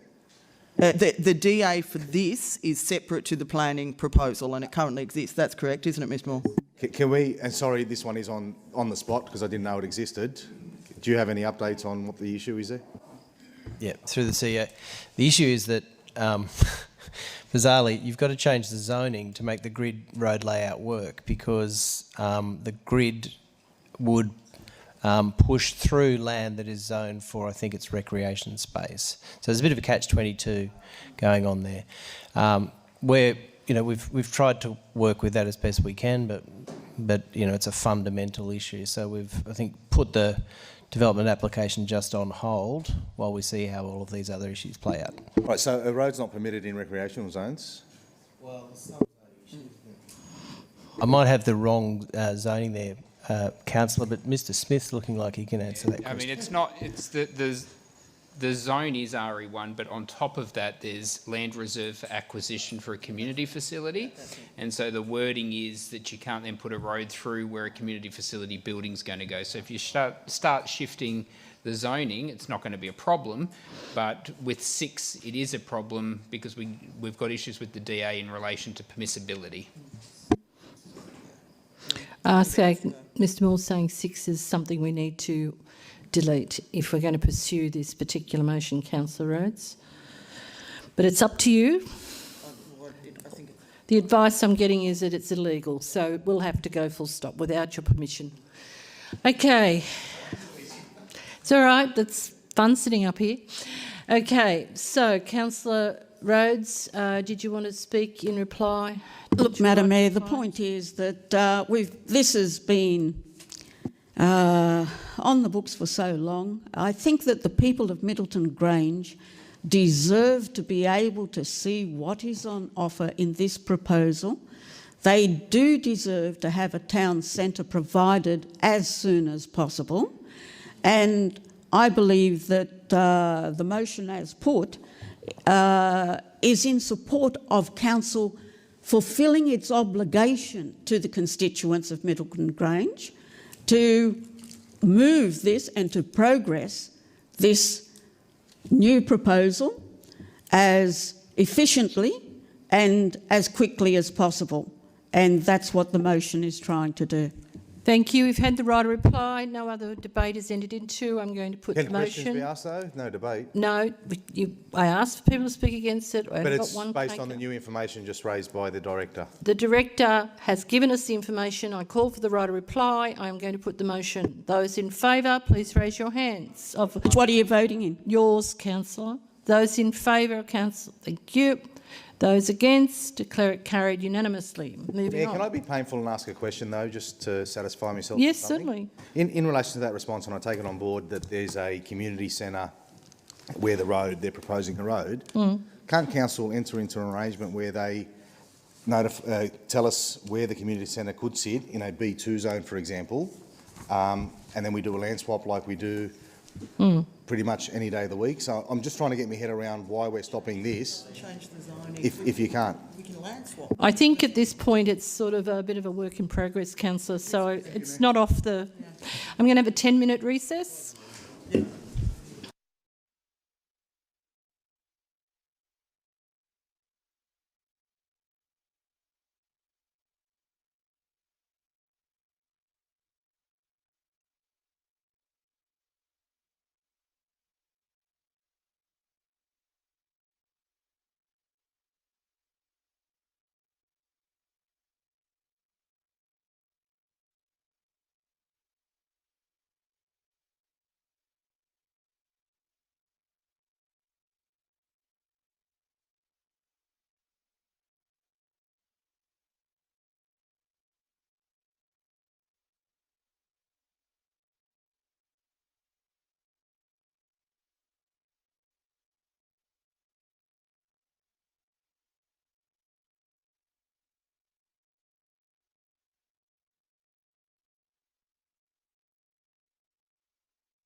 We have a quorum in the room. Councillor Chitty, I understand you want to recommit a motion? Yeah, Mayor, if I may, can I recommit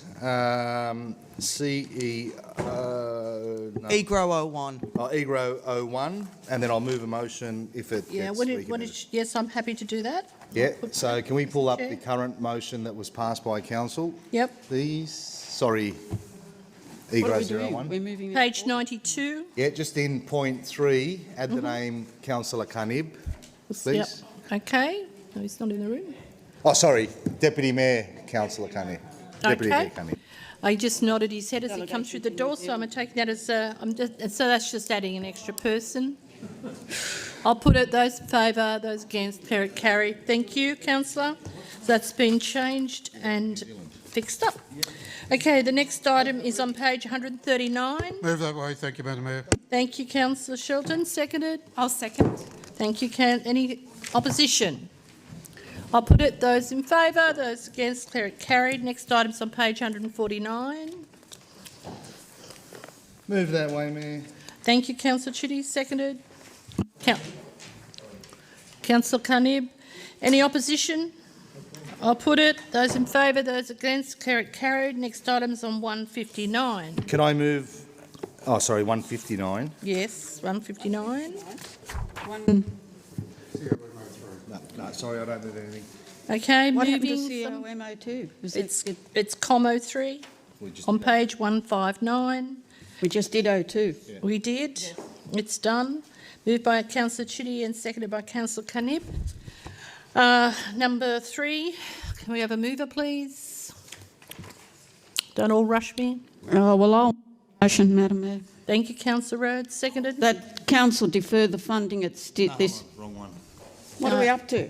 3 on page 159. No. Okay, so moving, Councillor Haggerty's moving. Seconded. Seconder. I'll second it. Thank you, Councillor Rhodes. Any opposition? I'll put it, those in favour, those against, declare it carried. Next item's on page 160. Move a motion, Mayor. Yes, Councillor. That council confirms the May 29 resolution. Seconded. For what it's worth, I'll put up a foreshadow motion. All right. What's confirmed the resolution? Yep. Okay. Do you wish to speak to the motion, Councillor Chitty? Just briefly, Mayor, I know we received the request, and unfortunately they did miss out on the championships. Yes, they did. They were going to hold. But given that we've got no plans really as a council, from what I understand and from the response to the briefing sessions, to do anything from a council point of view in that area, and given that this group pretty much is low maintenance and haven't really requested much, what's wrong with supporting them to upgrade the track and also get it ready? We always talk about having things ready just in case an opportunity comes along. Yep. We've committed it. Let them get it ready and let's move on. Yep. I'll speak against the motion. Yes, go ahead, Councillor. Yes, Madam Mayor, I think that there is no urgency at this stage to forward that money to this particular group. And I also think that council should be more forward-thinking, and they should be thinking about a Georges River precinct plan for that side of the Georges River. And I would like to see that considered before we go ahead and fund further for the radio control racing track in that position. Thank you, Councillor. Just for the information of councillors, the maintenance is needed anyway because the track is disintegrating in parts. Okay, Councillor Haggerty. I would like to speak for Councillor Hachidi's motion. I've been in communication with the racing car track people, if that's what you call them, and you know what they gave. They were going to host some world championships from memory. Yep. They lost it to Brisbane. Brisbane recently upgraded their track, so we're in a bit of a circular logic thing here. Yep. Another thing to note is that there are sort of different size cars. So you've got your states, you got your nationals, and you got your World Cups, and then you have different sizes. So you have I don't know, 1/10 size, 1/20 size. So there is plenty of opportunity for the club to win other championships, whether they're national or world or Asia Pacific or whatever, in the coming years. And I think they have bids out for 2 or 3 of those now. So moving, let's get it done. It'll pay for itself. I'm no doubt sure that will be the case, as it has been with the netball courts, as it has been with the hockey fields, and as it has been with a number of world-class sports such as miniature car racing. Thank you, Councillor. And another speaker against? Do I put up my foreshadow motion now? No, you don't. You wait until this one's settled, and you spoke against it, which gave everybody the flavour of your foreshadowed motion, which is fine. Any other speakers? Councillor Haggerty, do you want the right to reply? Okay. Can I have a question? What is your question, Councillor? The question would be, would it not be more sensible to place this particular type of destination attraction with another similar functioning type of destination? And there is one called the Luddenham Engineers Club, which is in Luddenham, but I just think that these sorts of attractions work better when they're in clusters. Thank you. The CEO will answer your question. I think that's really a matter for council to determine how they want to deal with their sporting facility. So I think I just have to take that as a comment, Councillor. Okay, that's your question. No right to reply has been asked. I'm going to put it. Those in favour? Those against? Declare it carried. Next item is tender on page 179.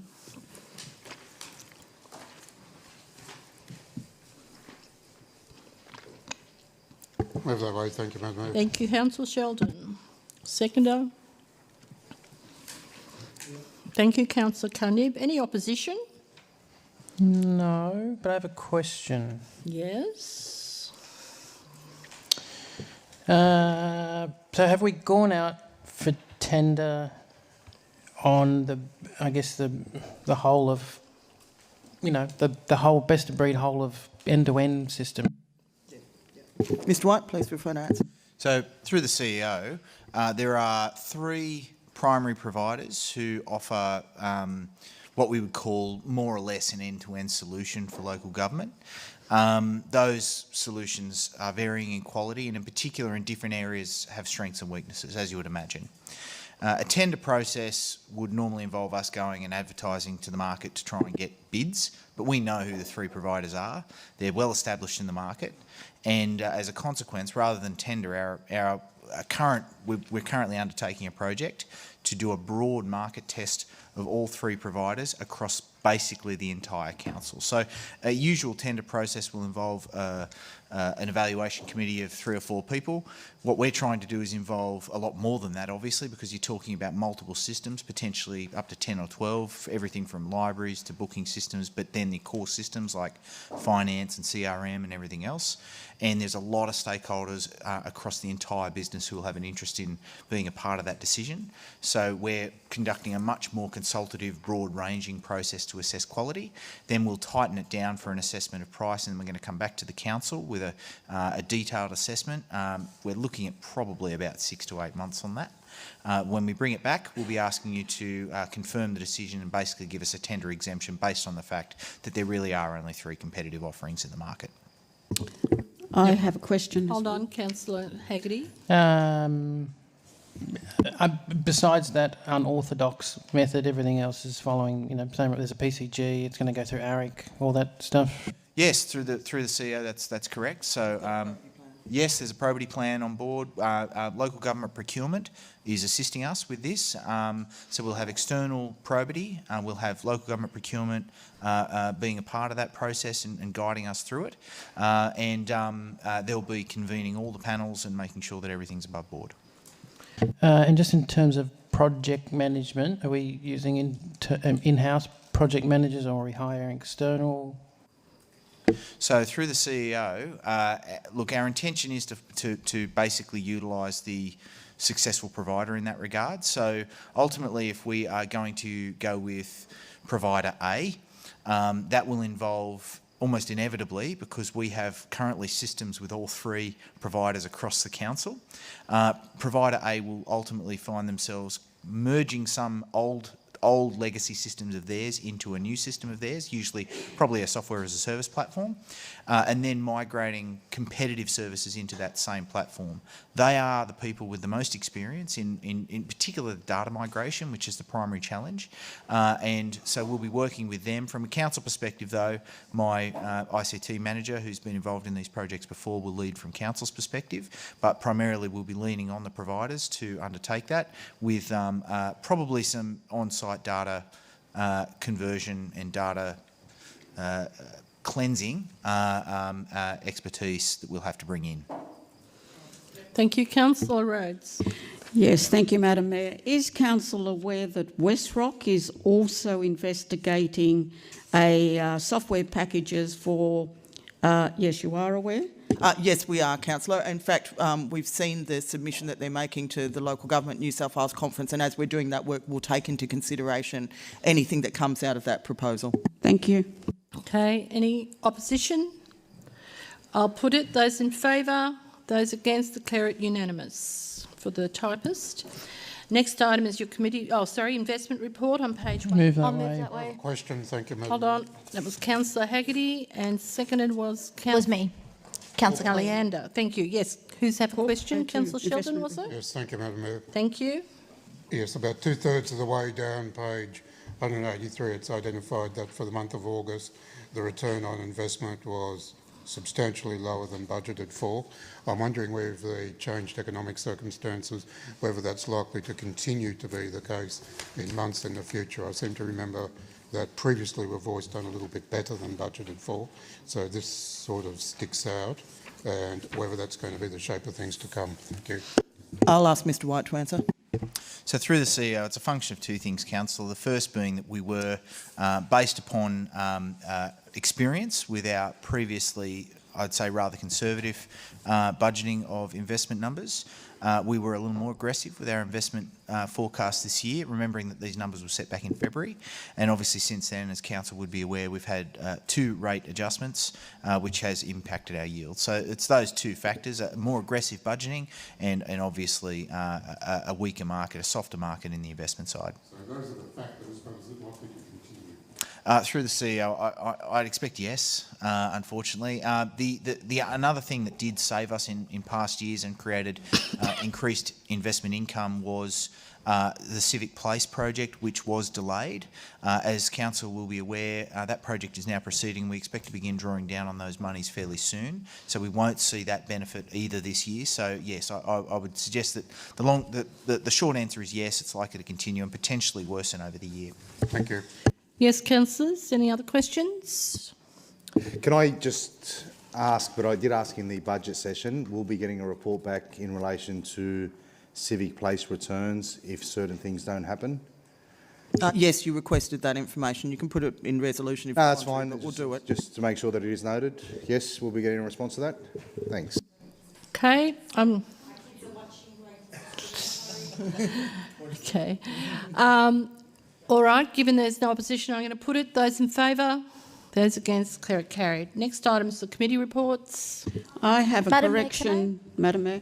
Yes, Councillor Rhodes. I have a correction to the Tourism and CBD Committee.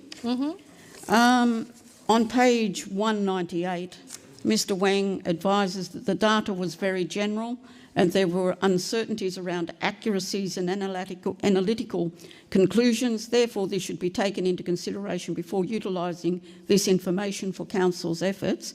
I've had confirmation Mr Wang was referring to the information collected through STR, not the information collected directly from the hotels in the Liverpool LGA. And this is why it would be more helpful for Liverpool to have the visitation figures collected directly from the hotels. Well, we'll have to. I'm happy if you want to change the minutes that Mr Wang advised that STR data is very general, but other than that, I think at this point. Okay. So what are we correcting? His comment that it was not in reference to the STR. It was in reference to the STR, not in reference to the information collected from hotels. That's right, yes. Okay, thank you. Thank you. I have another one. Yes, what's the other one? The other one is the Civic Advisory Committee meeting. There's missing information not included in those minutes, which was discussed and recommended. I think George will recall. The council changed the charter for the Order of the Liverpool Awards to include guidelines for expected quality and length of voluntary service to have served in order to be nominated for the award. The voluntary service must be through a long-established not-for-profit organisation. And I'm sorry, I don't know the names of the awards. The highest award was 20 years service. The next one was 10 years service. And the bottom one was 5 years service. This change was to preserve the quality of the awards, and it was also recommended that there should not be an award given to just anyone who applies, and that the award should be given only to these people who meet the service requirements. I think if we went back to the recording of the meeting, you would find that that was the case.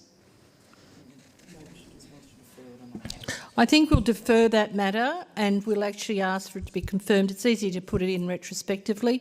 My suggestion would be to defer that inclusion until it's actually been investigated, and if it shows that it's missing, it just be put. We can bring it up at the next meeting. That too. Madam Mayor, can I move that all of the committee reports be moved as a whole? With the exception of the Intermodal Committee, because we have to determine whether to humanely put it down. Okay, so you mover and a seconder for that. Councillor, thank you, Councillor Did. I'll put it, those in favour, those against, carried. Now we're dealing with page 234. I have some questions. Yes. But they're for the chair of this committee. Through the chair of the Through the mayor to the chair. Yes, the chair of the chair. I would just like to ask the chair of that committee. We're on the intermodal. Some notice. Is it possible? How is the committee working? Is it fulfilling its stated objectives? If so, is it possible to change those objectives? Just his thoughts on how it's working as a committee and whether we should disband it or not. Can I take that on notice, Mayor? Certainly, Thanks. Councillor. No problems at all. Okay, with that... I've got a question too. Yes, Councillor Shelton, what is your question? Yeah, my question through you to the appropriate staff member in relation to page 235, we've got request the Independent Planning Commission, further down, the peer review was not undertaken as there was insufficient time to complete it for the hearing. If Council wishes to proceed per the peer review, the 30,000 already approved by Council can be utilised. As at the moment, what use could be made of that peer review if it is to proceed? Previously, the motion was it proceeds in certain circumstances. Now we're talking about spending the money in any event. So my question is, as of now, what possible use would we be making of that peer review? Let the CEO answer that.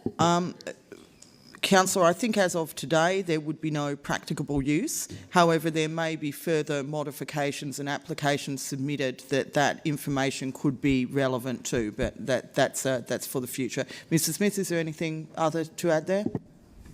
How far off in the future is that likely to be, and would a peer review today still be relevant at some unknown point in the future? I think I might have to take that on notice. Mr Wafe's no longer here. I'm not sure how relevant road data is and when it essentially becomes null and void. Yeah. Mayor, can I, just in relation to, and it deserves a response to Councillor Haggerty's question, can I suggest that we go into, while we're in closed session, we actually discuss that, because he's asked me a question which he's probably going to talk about. No worries. We can move that into closed session.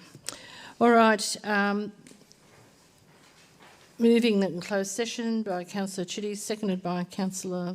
I'll second it. Under section 10.2. Thanks, Mayor. All right. Questions with notice on page 244.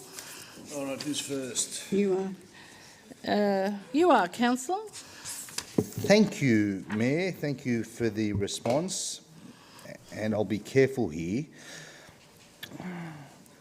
You can put it into closed session if you want. No, I don't want to keep going into closed, but I thank them for all these policies that were provided. Obviously, some of them, or one of them, needs an update, which I think we spoke about that previously.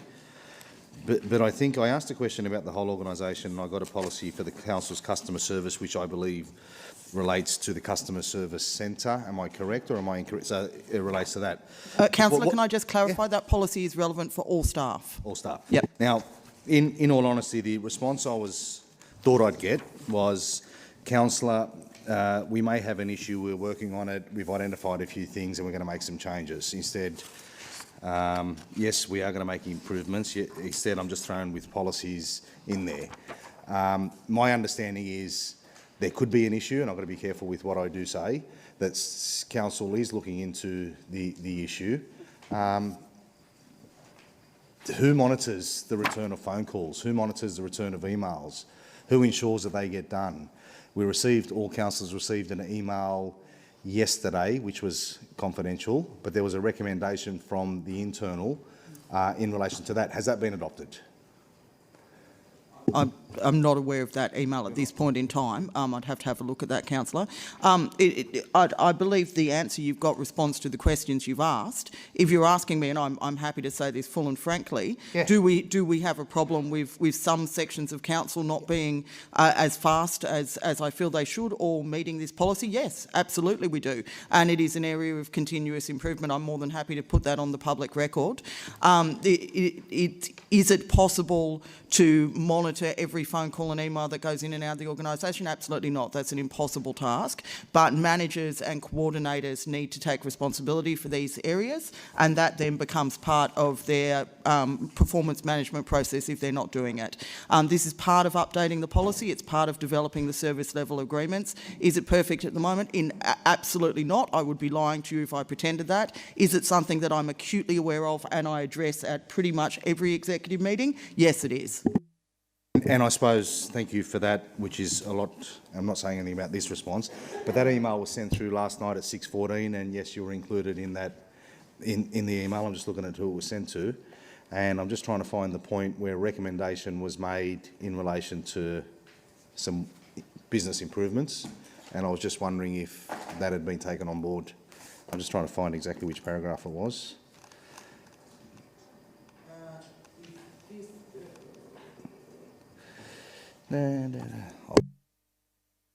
One that is in relation to planning, Councillor? This is at 6:14 p.m. from the internal. I just can't get the time up on my thing. Yes, we have taken that on. Well, I only got this at 6:14 last night, but I have discussed those issues with the internal ombudsman. And yes, of course, if recommendations are made, unless they're unreasonable, we take them on board and deliver them.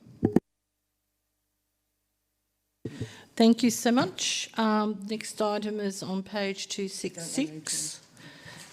It's a question with notice, not a motion. That's Councillor Ayad.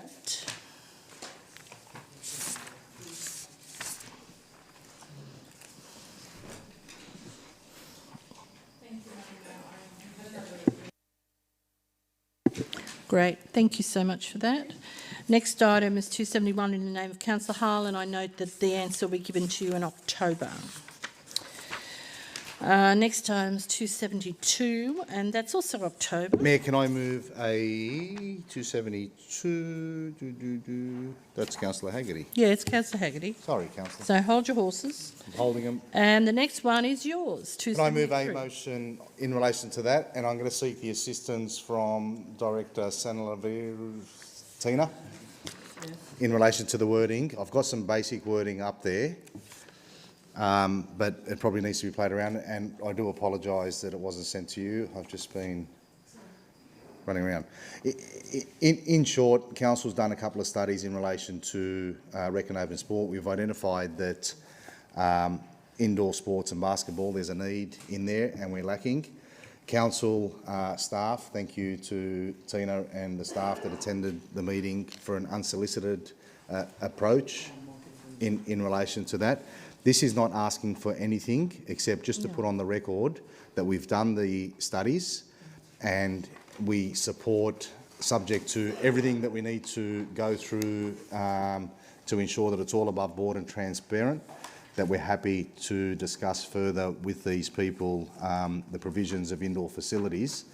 Now, the reason why I'm asking for it to be on the books or on the agenda, there's a grant that's available.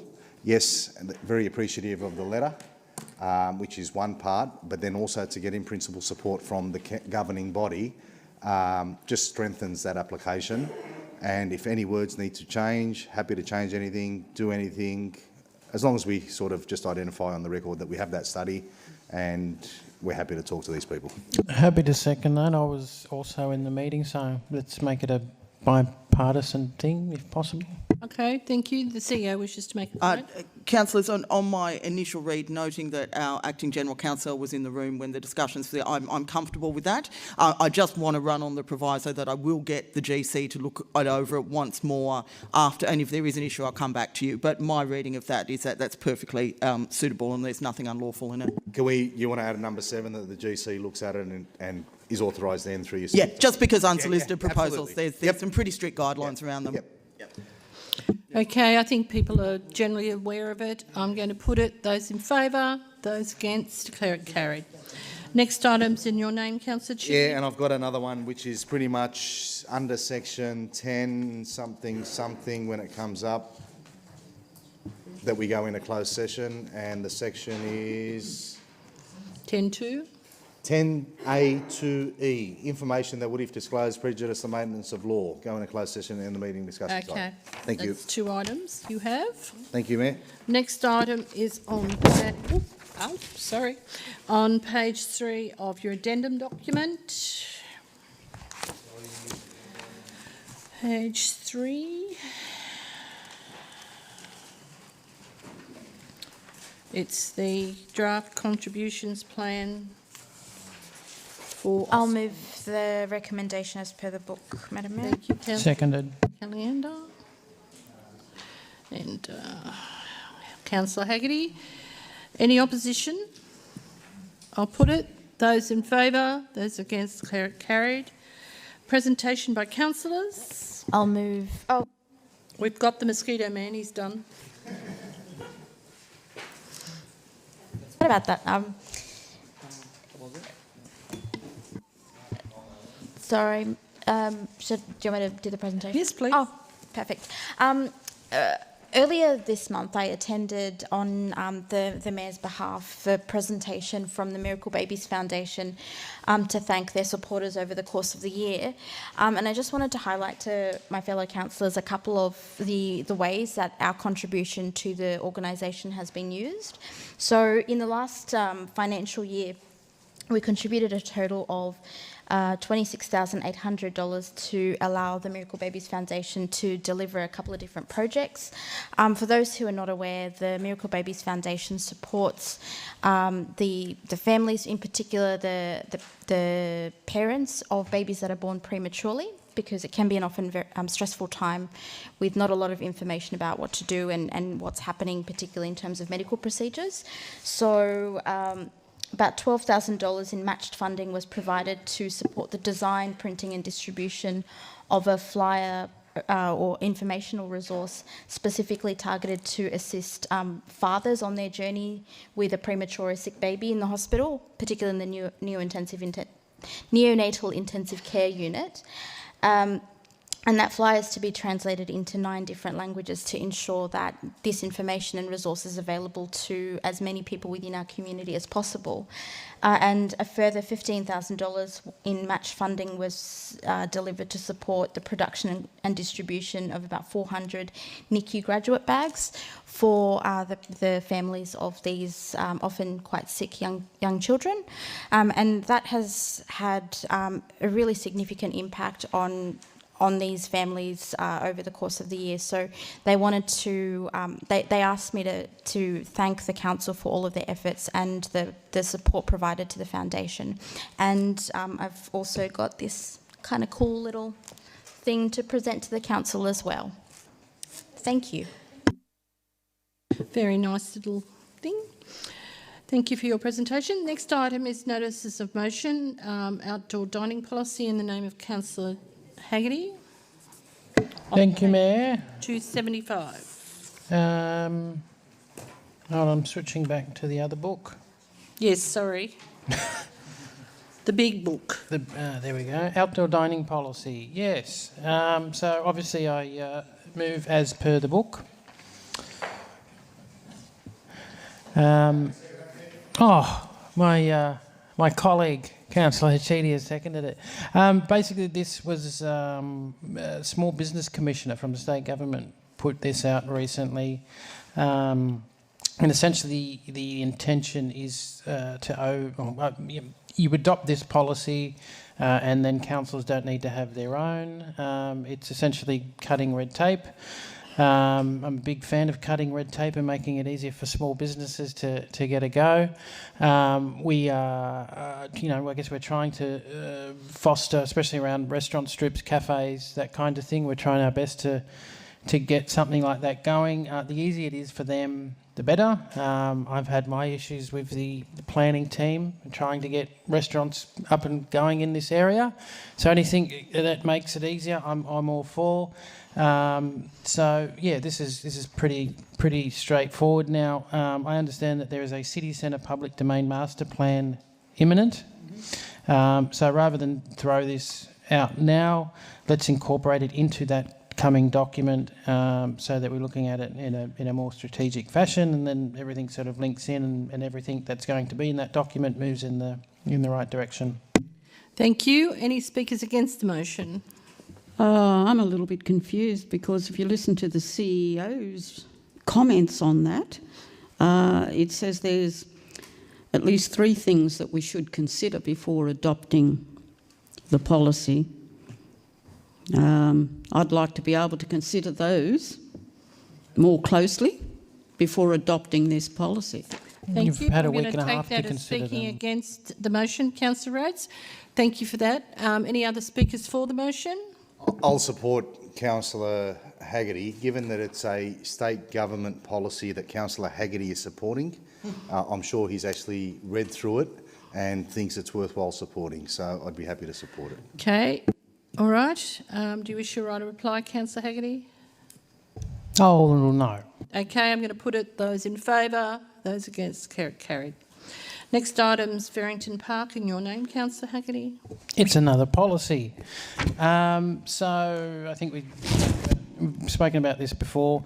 Basically, a few of us went to that launch of the Farrington Park. I think we can all call that a success. Whenever the community drives something, it means that it'll be looked after longer, it'll cost less, it'll get used,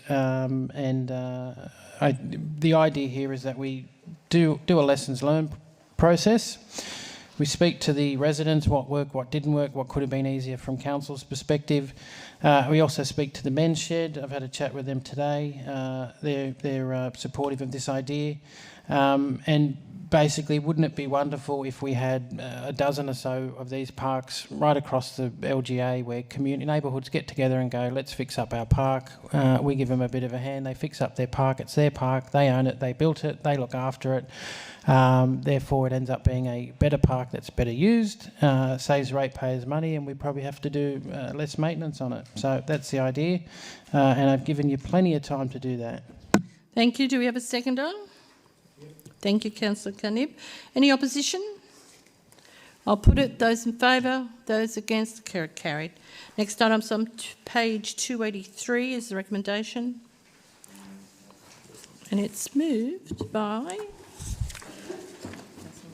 Yes, Madam Mayor. Sorry, Councillor Rhodes, I believe.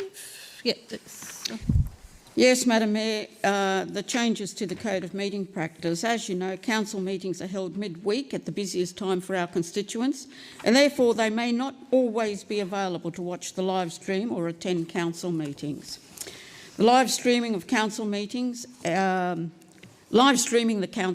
and then removing the video recording once the council meeting has finished means some people are less informed than others, for no other reason than that they simply cannot be available on the night of the council meeting. All constituents have the same right to ease of access to the information contained in the video recordings as those people who were able to attend or were able to watch the live stream on the night of the meeting.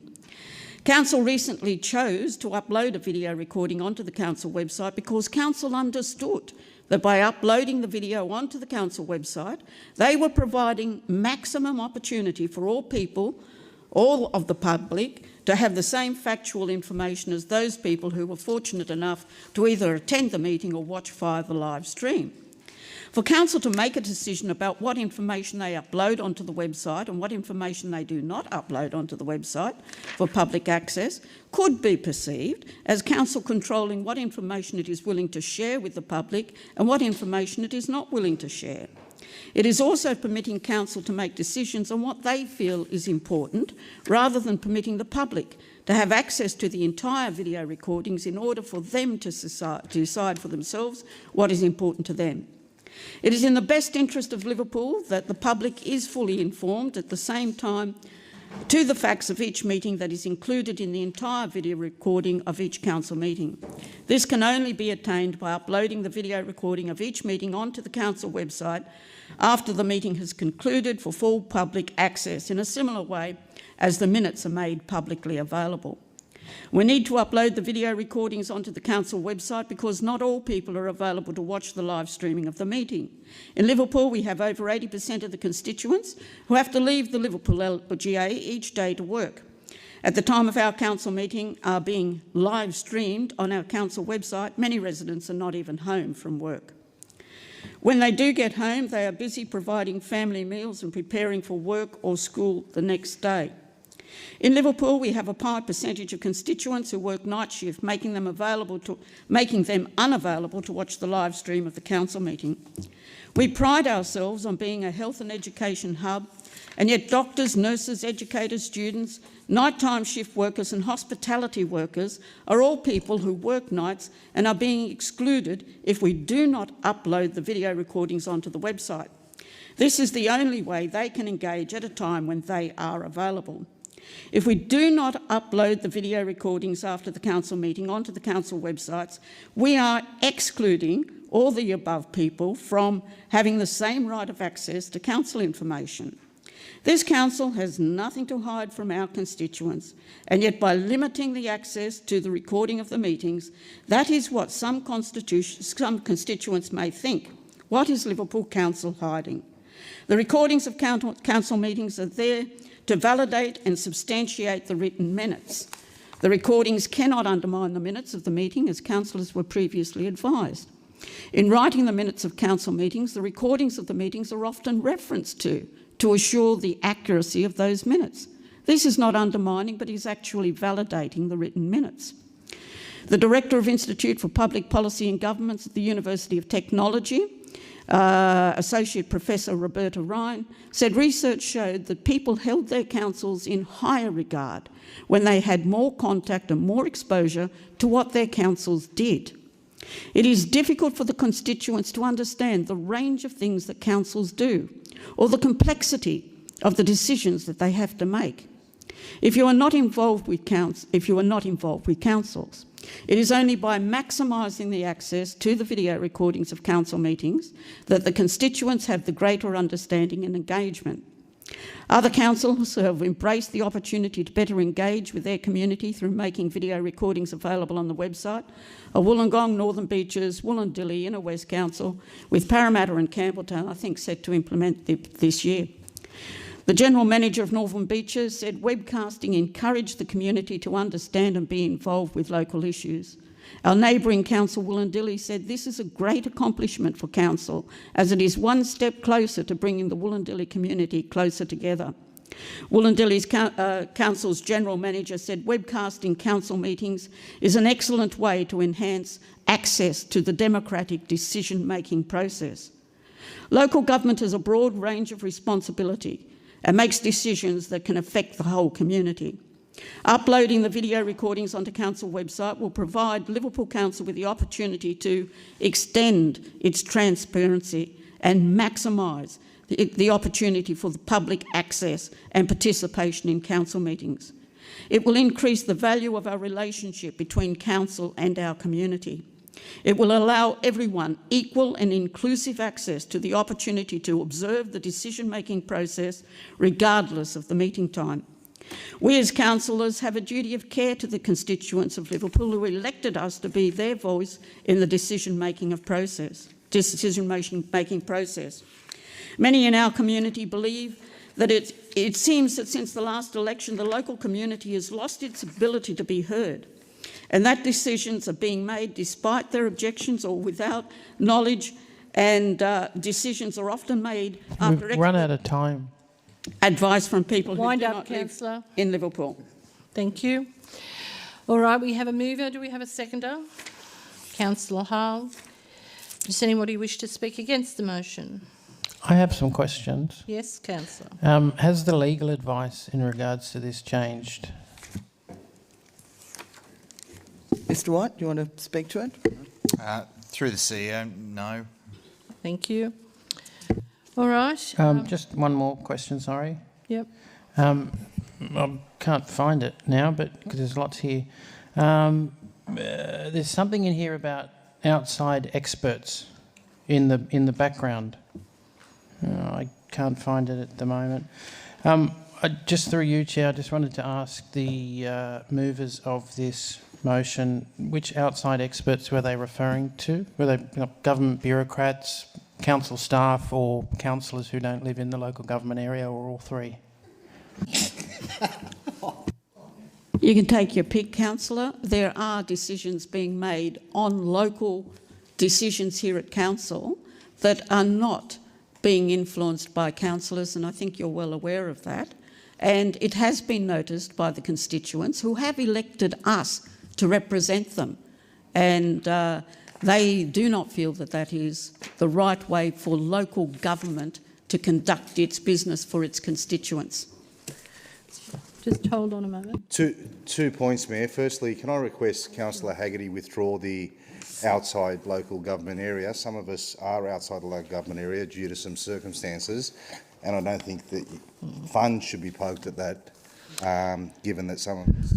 Can I just, I appreciate your concern, Councillor. I would ask that Councillor Haggerty do just retract that one. Happy to retract, but I found it's the fourth last paragraph. I also have a problem with the notion that Councillor Rhodes is putting forward that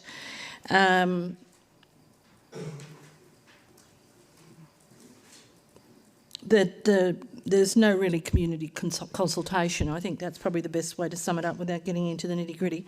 I don't believe that is the case, and I'm saying that as the Mayor and as the Chair, not as objecting to the motion. Madam Mayor, can you point me to the paragraph that on page 282, and it's,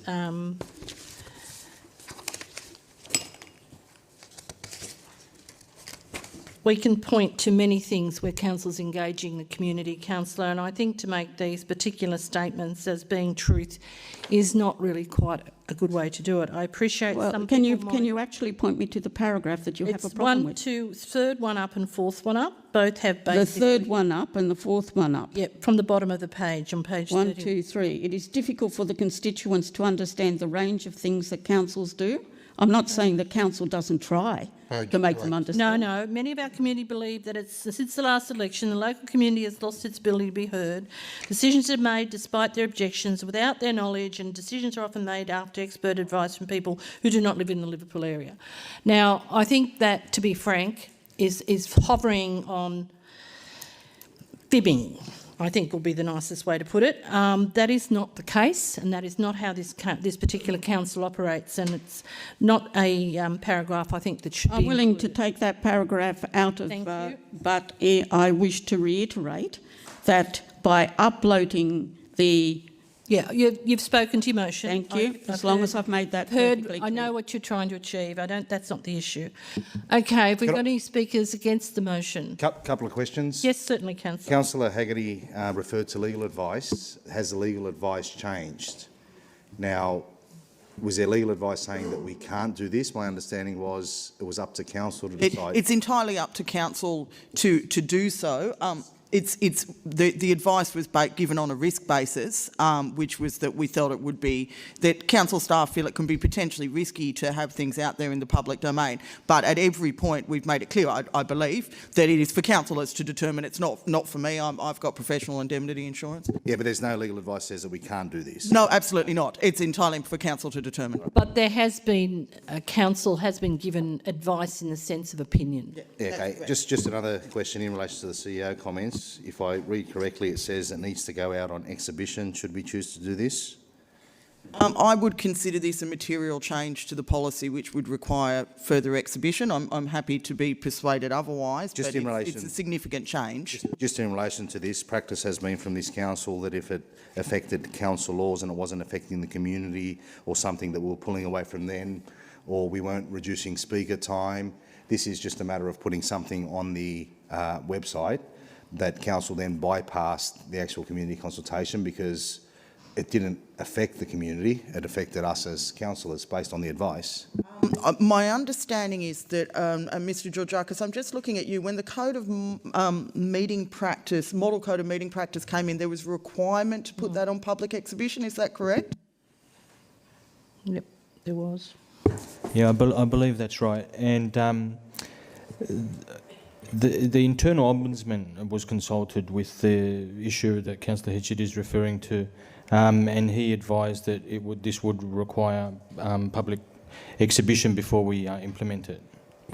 So we're just following that advice. Thank you. Councillor Hall, you wish to speak as a seconder? No, I just wanted to point out that at the last council meeting, we actually said that we would put on display for a continuous period to do with the Middleton Grange. Do you remember that? Yeah, for a particular time frame. Yes, and what's so different about leaving it on, putting these on the website until such time as our community consultation is finished, which may, if that's the way we think, that they may say no, which I doubt. But the point is, I would like to see that we put these things, these podcasts, on the web ASAP, and then have at the same time, have the community consultation if that's what's needed. Thank you. I'll take that as speaking for the motion. I would like to foreshadow a motion. Okay. Would you like to speak against the motion, Councillor? I would like to speak against the motion. The legal advice hasn't, or the legal opinion hasn't changed, but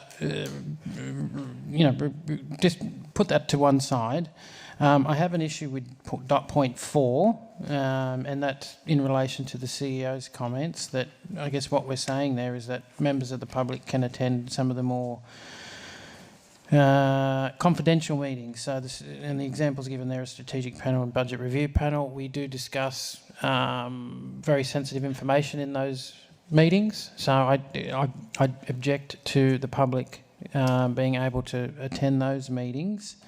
I'd also object to committee meetings being recorded for the same reason. In fact, if we're not going to, if there's a legal opinion that council meetings put us at risk, then I would have very serious reservations about council committees being broadcast and put online.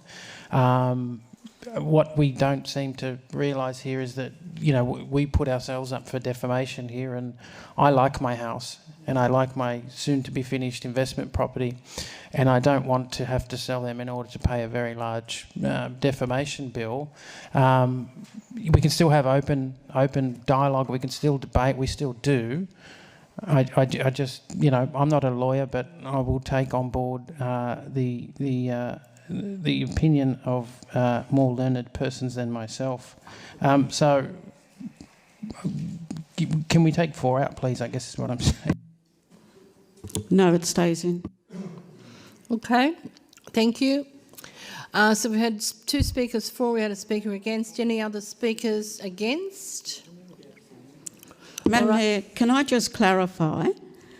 Live stream the council meeting as we do now and upload the video recording onto the council website after the conclusion of each meeting is what this motion is saying.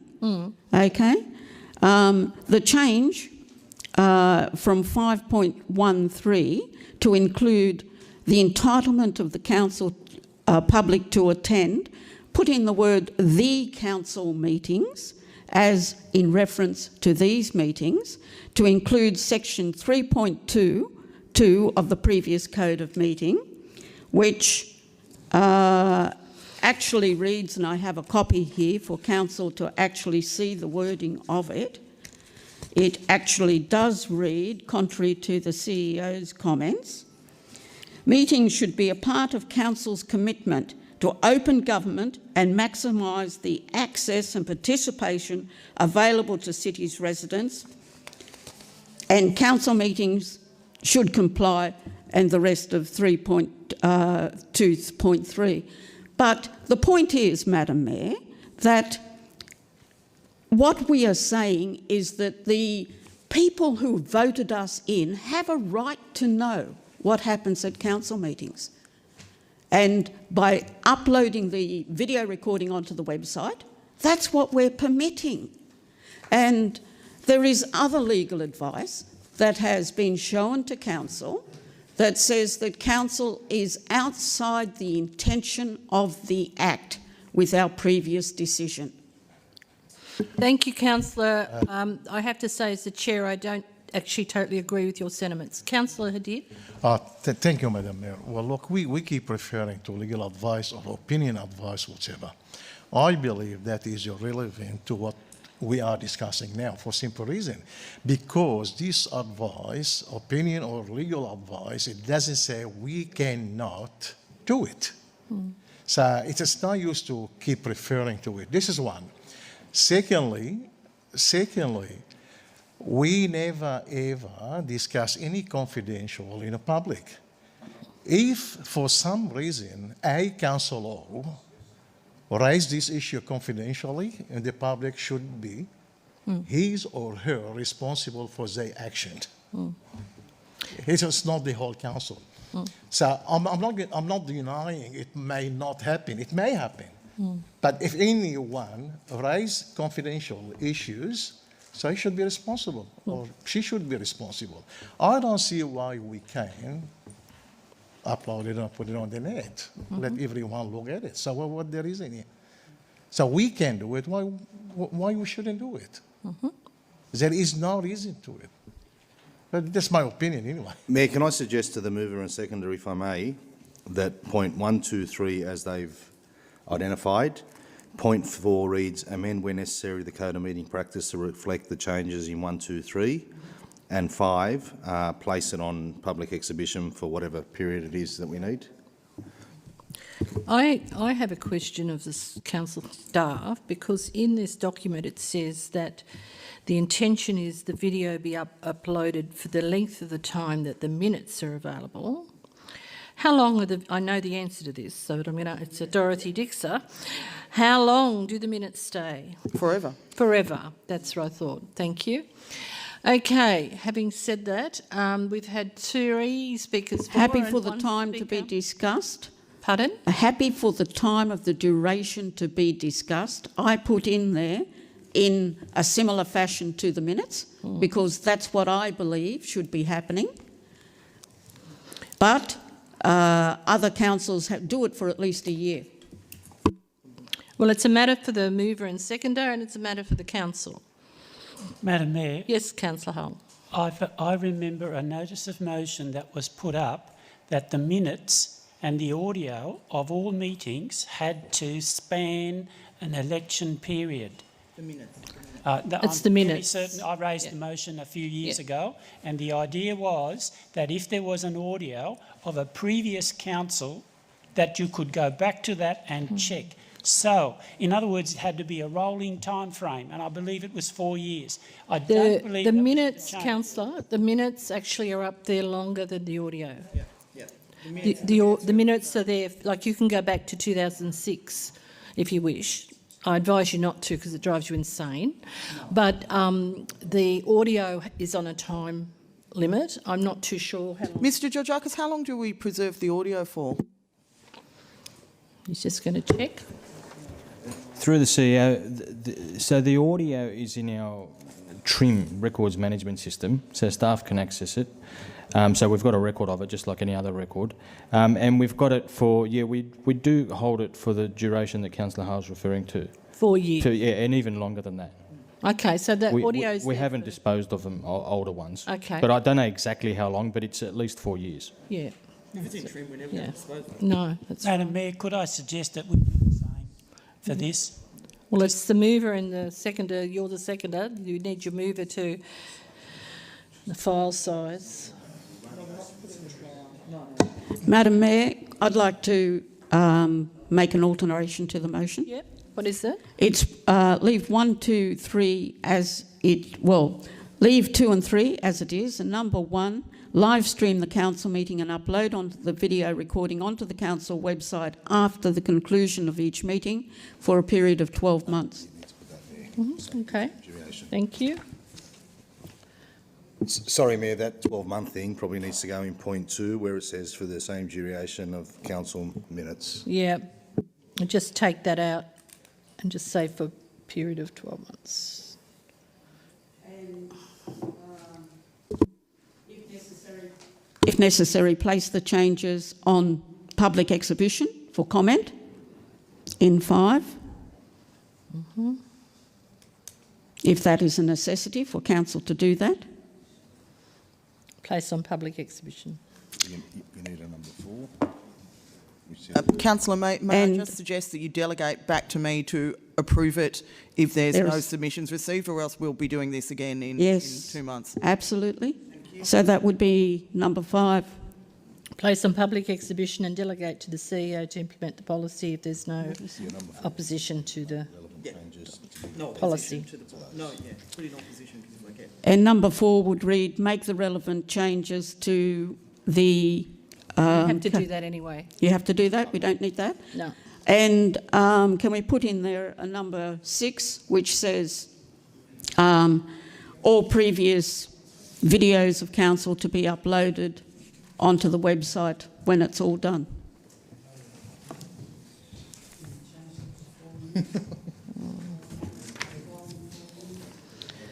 Okay, I think people are clear on the matter, and we've had speakers for and against. Madam Mayor, before you do that, could I suggest that we do the 4 years? Why can't we do that?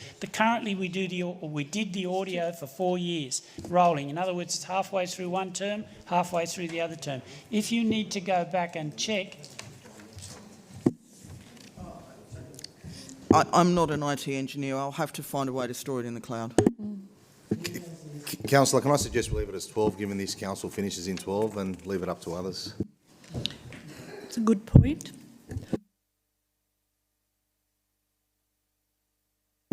Okay, I'm going to put the motion. It's moved by Councillor Rhodes and seconded by Councillor Hull. So, sorry, I just want to read it once again. Okay, it's, excuse me, live stream the council meeting and upload the video recordings onto the council website after the conclusion of each meeting. Place all past and future video recordings of the meeting onto the council website and full public access for a period of 12 months. Excuse me. Ensure a link to the video recordings are prominently displayed on the homepage of the council website for easy access to the recording times. Change section. Oh, well, that will change. We have to change it anyway. So then there becomes a place on public exhibition and delegate if there's no opposition to the CEO to have this policy implemented. Excuse me.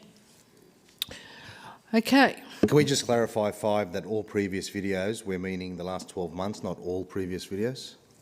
We've only been recording for 4, 5 months. Not long. All previously recorded videos then. Yeah, it's not been that long. And Mayor, just one thing in relation to video streaming. Can we welcome our friends from Nepal that are watching live now? So we do have people all over the world viewing us. So maybe give that person a wave. Okay then. No, someone else. All right then. I'm going to put the motion as moved by Councillor Rhodes and seconded by Councillor Hull. Those in favour, please raise their hand. 1, 2, 3, 4, 5, 6. Those against, declare it carried. Next item is on page 287.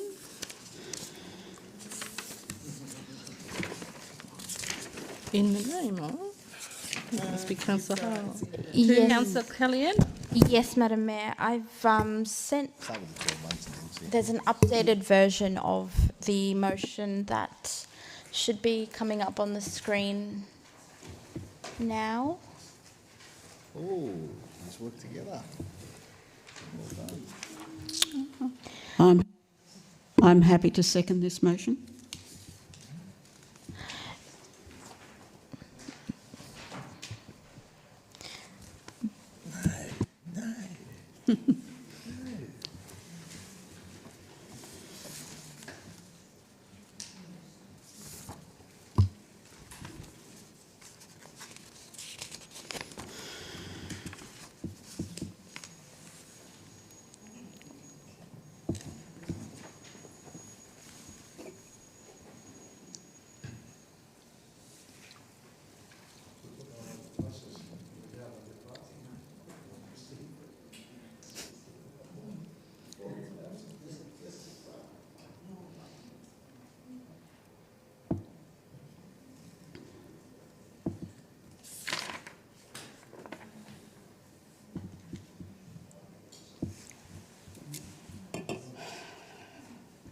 Councillor Kellyanne, do you want to speak to your motion?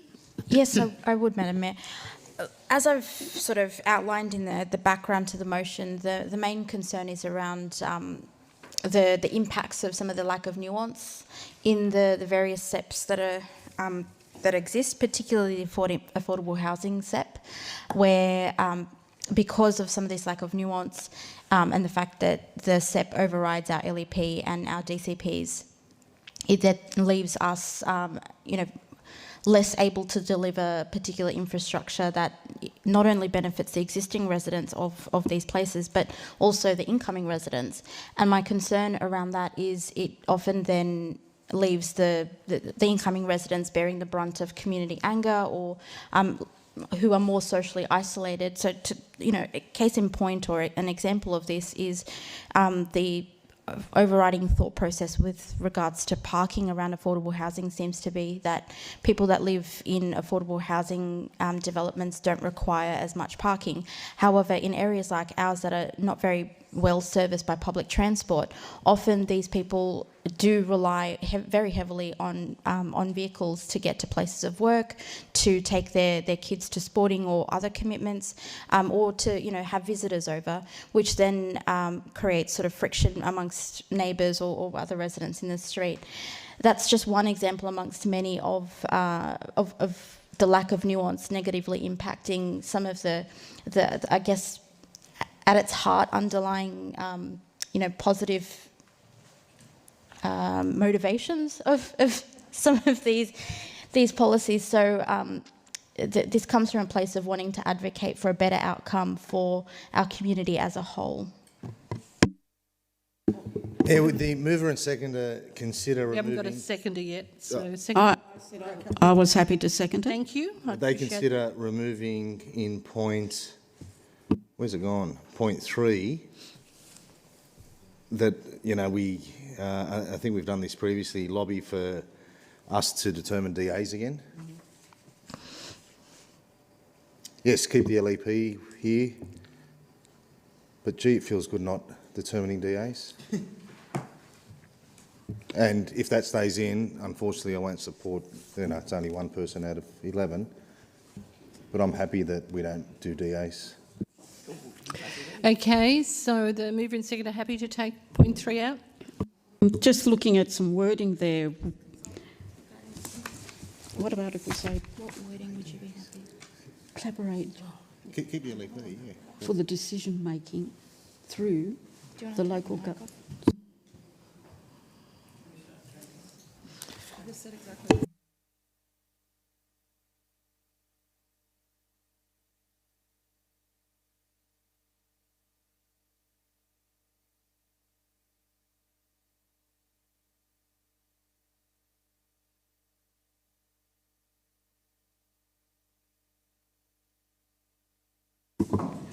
Yeah, if you make it clear it's not about DAs. Have we got the wording? If you're happy to remove point 3, Councillor Caliendo? That doesn't matter.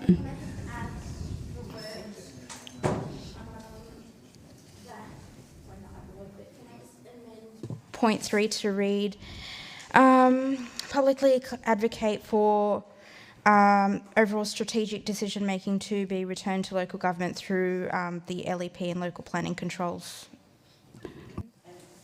And ended there. All right. Are you happy with that, Councillor Chitty, with that change? All right. I'm going to put it mainly because we're running out of time. Those in favour? Those against? Declare it carried. Next item's in your name, Councillor Caliendo. Yes, Madam Mayor, I think pretty much the background explains the purpose of the motion and where it's coming from. I think most councillors and members of the community would agree that, particularly when travelling public transport late at night, that safety can be a concern, whether it's in Liverpool or whether it's anywhere within the public transport network, and removing facilities that not only make a public transport location safer, but also provide a whole range of other benefits is not in the best interest of our community. So I would encourage councillors to support this Mayor, I have a foreshadowed motion. Hold on, we need a seconder. Oh. Just a minute. I will second this. Just a minute. Hold on. Yes, Councillor did. I want to have a chat with Councillor. Can I, Mayor, I have a foreshadowed, and I think in this case, I understand. Don't worry about me.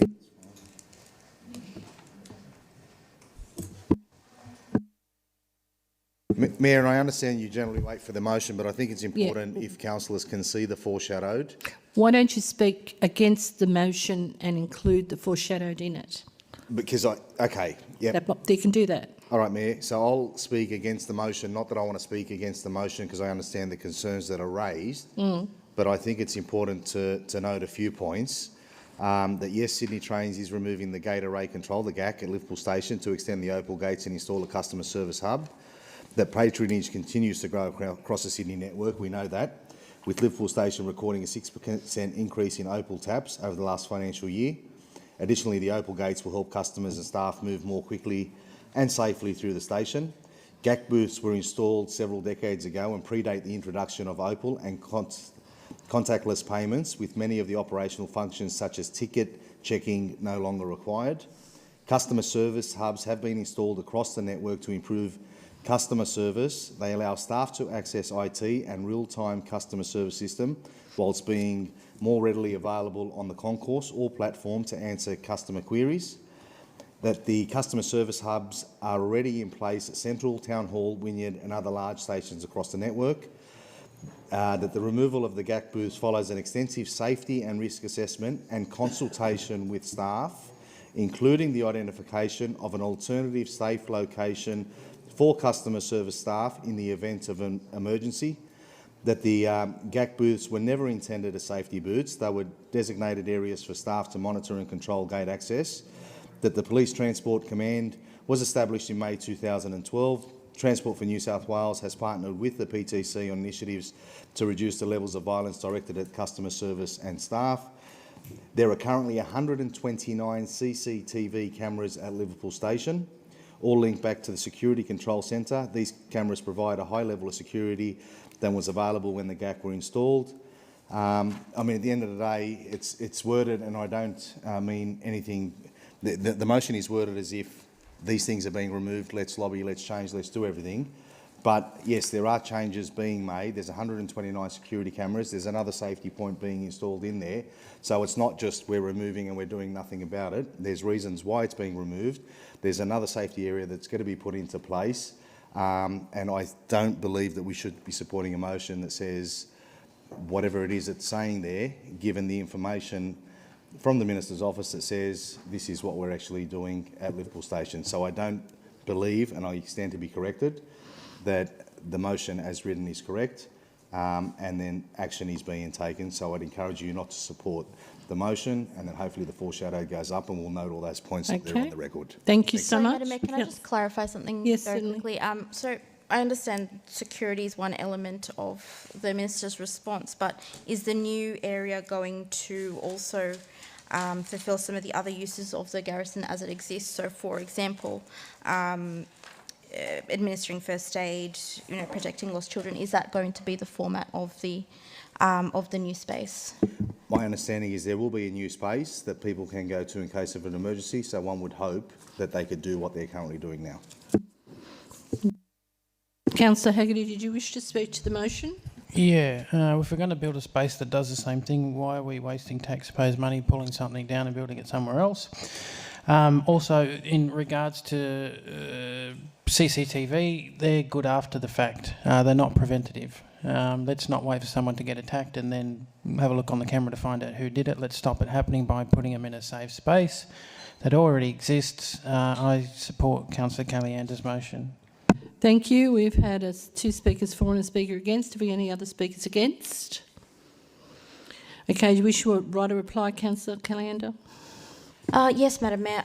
Look, I'm sure there's all sorts of plans afoot in terms of what is going to be done with that space. However, I think it's really important that we advocate for our community and get some of our objections on the record when it comes to what sort of facilities we would like our community to have access to when it comes to public transport in particular. So, I think it's important that we write to the Minister and actually say this. We know that these things are important and we would not like any reduction of facilities. I understand that you've received a response from the Minister. However, writing to them and requesting that information formally, I feel is important. Thank you. We've had the right reply. I'm going to put the motion as moved by Councillor Caliander and seconded by Councillor Haggerty. Those in favour, please raise your hand.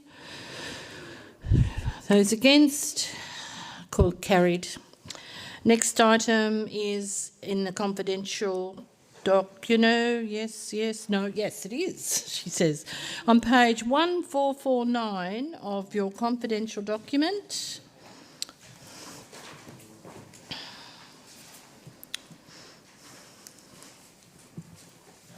Move that way. Thank you. We get a seconder? I'll second that. Thank you. Do we have any discussion? Yeah, just a question through to the CEO or to the Director. Does Council ever request that these be undertaken by like I mentioned, Fire and Rescue New South Wales? Do we actually make referrals to them? We don't. You sure? Sorry. Mr. Moore? Through the CEO, we work closely with them when fire issues are identified, but I'm not aware of any occasion where we've referred the compliance upgrades to achieve fire safety back to Fire and Rescue New South Wales, if I've understood your question correctly. My understanding is Council has made a request of a building owner stating that we're coming out with fire rescue because we've asked them to come out and check the works. So is it them that are undertaking the checking or is it us? And that's where I say referral in relation to that. Are we actively calling fire rescue saying go out and inspect something? Through the CEO, no, that's what I was referring to, the sort of collaboration we do together with Fire and Rescue to determine the nature of any fire safety issues. But as far as remedying those, it's Council that serves orders and works with the building owner then to rectify any deficiencies in the building. Okay, we've got to move in a seconder. Any other discussion? I'm going to put it, those in favour, those against, declare it carried. Next item's on page 1459. I'll move that way, Mayor. Thank you, Councillor Chitty. Seconded. Thank you, Councillor Did. Any opposition? I'll put it, those in favour, those against, declare it carried. Next item's on 1532. Move that way, thank you, Madam Mayor. Thank you, Councillor Shilton. I will second that one, Madam Mayor. Thank you. I'm still turning the page. Any opposition? Just a question, Madam Mayor. Yes, certainly. In relation to attachment 1, which is proposed to be inserted in zoning certificates, has there been any research anything that suggests what effect the insertion might have on property values? I think I know what the answer is, but I'm just curious as to whether there's any feedback on that, the implications of putting that statement onto zoning certificates. Zoning remains materially the same, Councillor, and of course if the process then becomes one of compulsory acquisition, Council has very strict requirements under which we compulsorily acquire that protects the landowner's property value interests. Yeah, I'll still move the motion. Thank you, Madam Mayor. Thank you. Any opposition? I'll put it. Those in favour? Those against? Declare it carried. Next item's on 1552. Was that unanimous? It was. Let's note it that way, Okay. please. Okay, on page 1552. Move that way. Thank you, Madam Mayor. Thank you, Councillor Shelton. Seconded. Yeah. Thank you, Councillor Carney. Sorry, just in relation to that, Mm-hmm. and correct me if I'm wrong, have we done testing on that, on those parcels prior? Do we test those parcels prior to acquiring them? Testing for contamination, is that? I have to take on notice in relation to those specific parcels. Generally, when we purchase land, we make that, but this is acquisition for the case of road widening. Mr Morgan, are you aware whether there's been any contamination reports in relation to these parcels of land? Through the CEO, the normal process we go through is confirm that. I got to take that on notice with this particular parcel. Okay, thank you. Any opposition?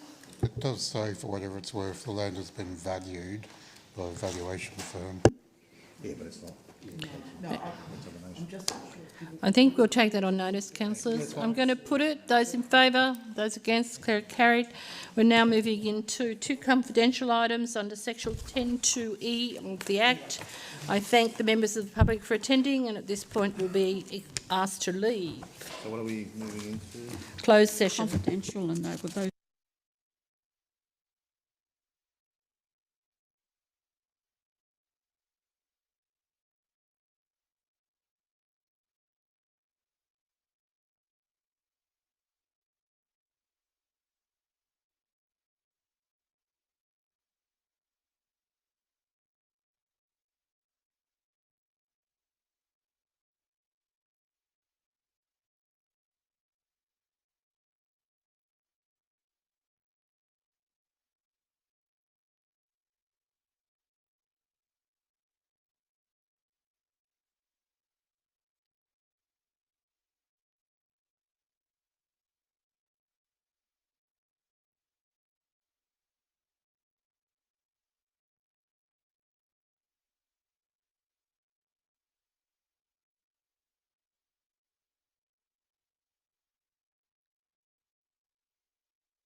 Session moved that there'll be a new terms of reference for the Intermodal Committee. Point 2, that the Intermodal Committee be now known as the Intermodal Precinct Committee. And point 3, on the completion of the terms of reference, that expressions of interest be called for membership of this committee.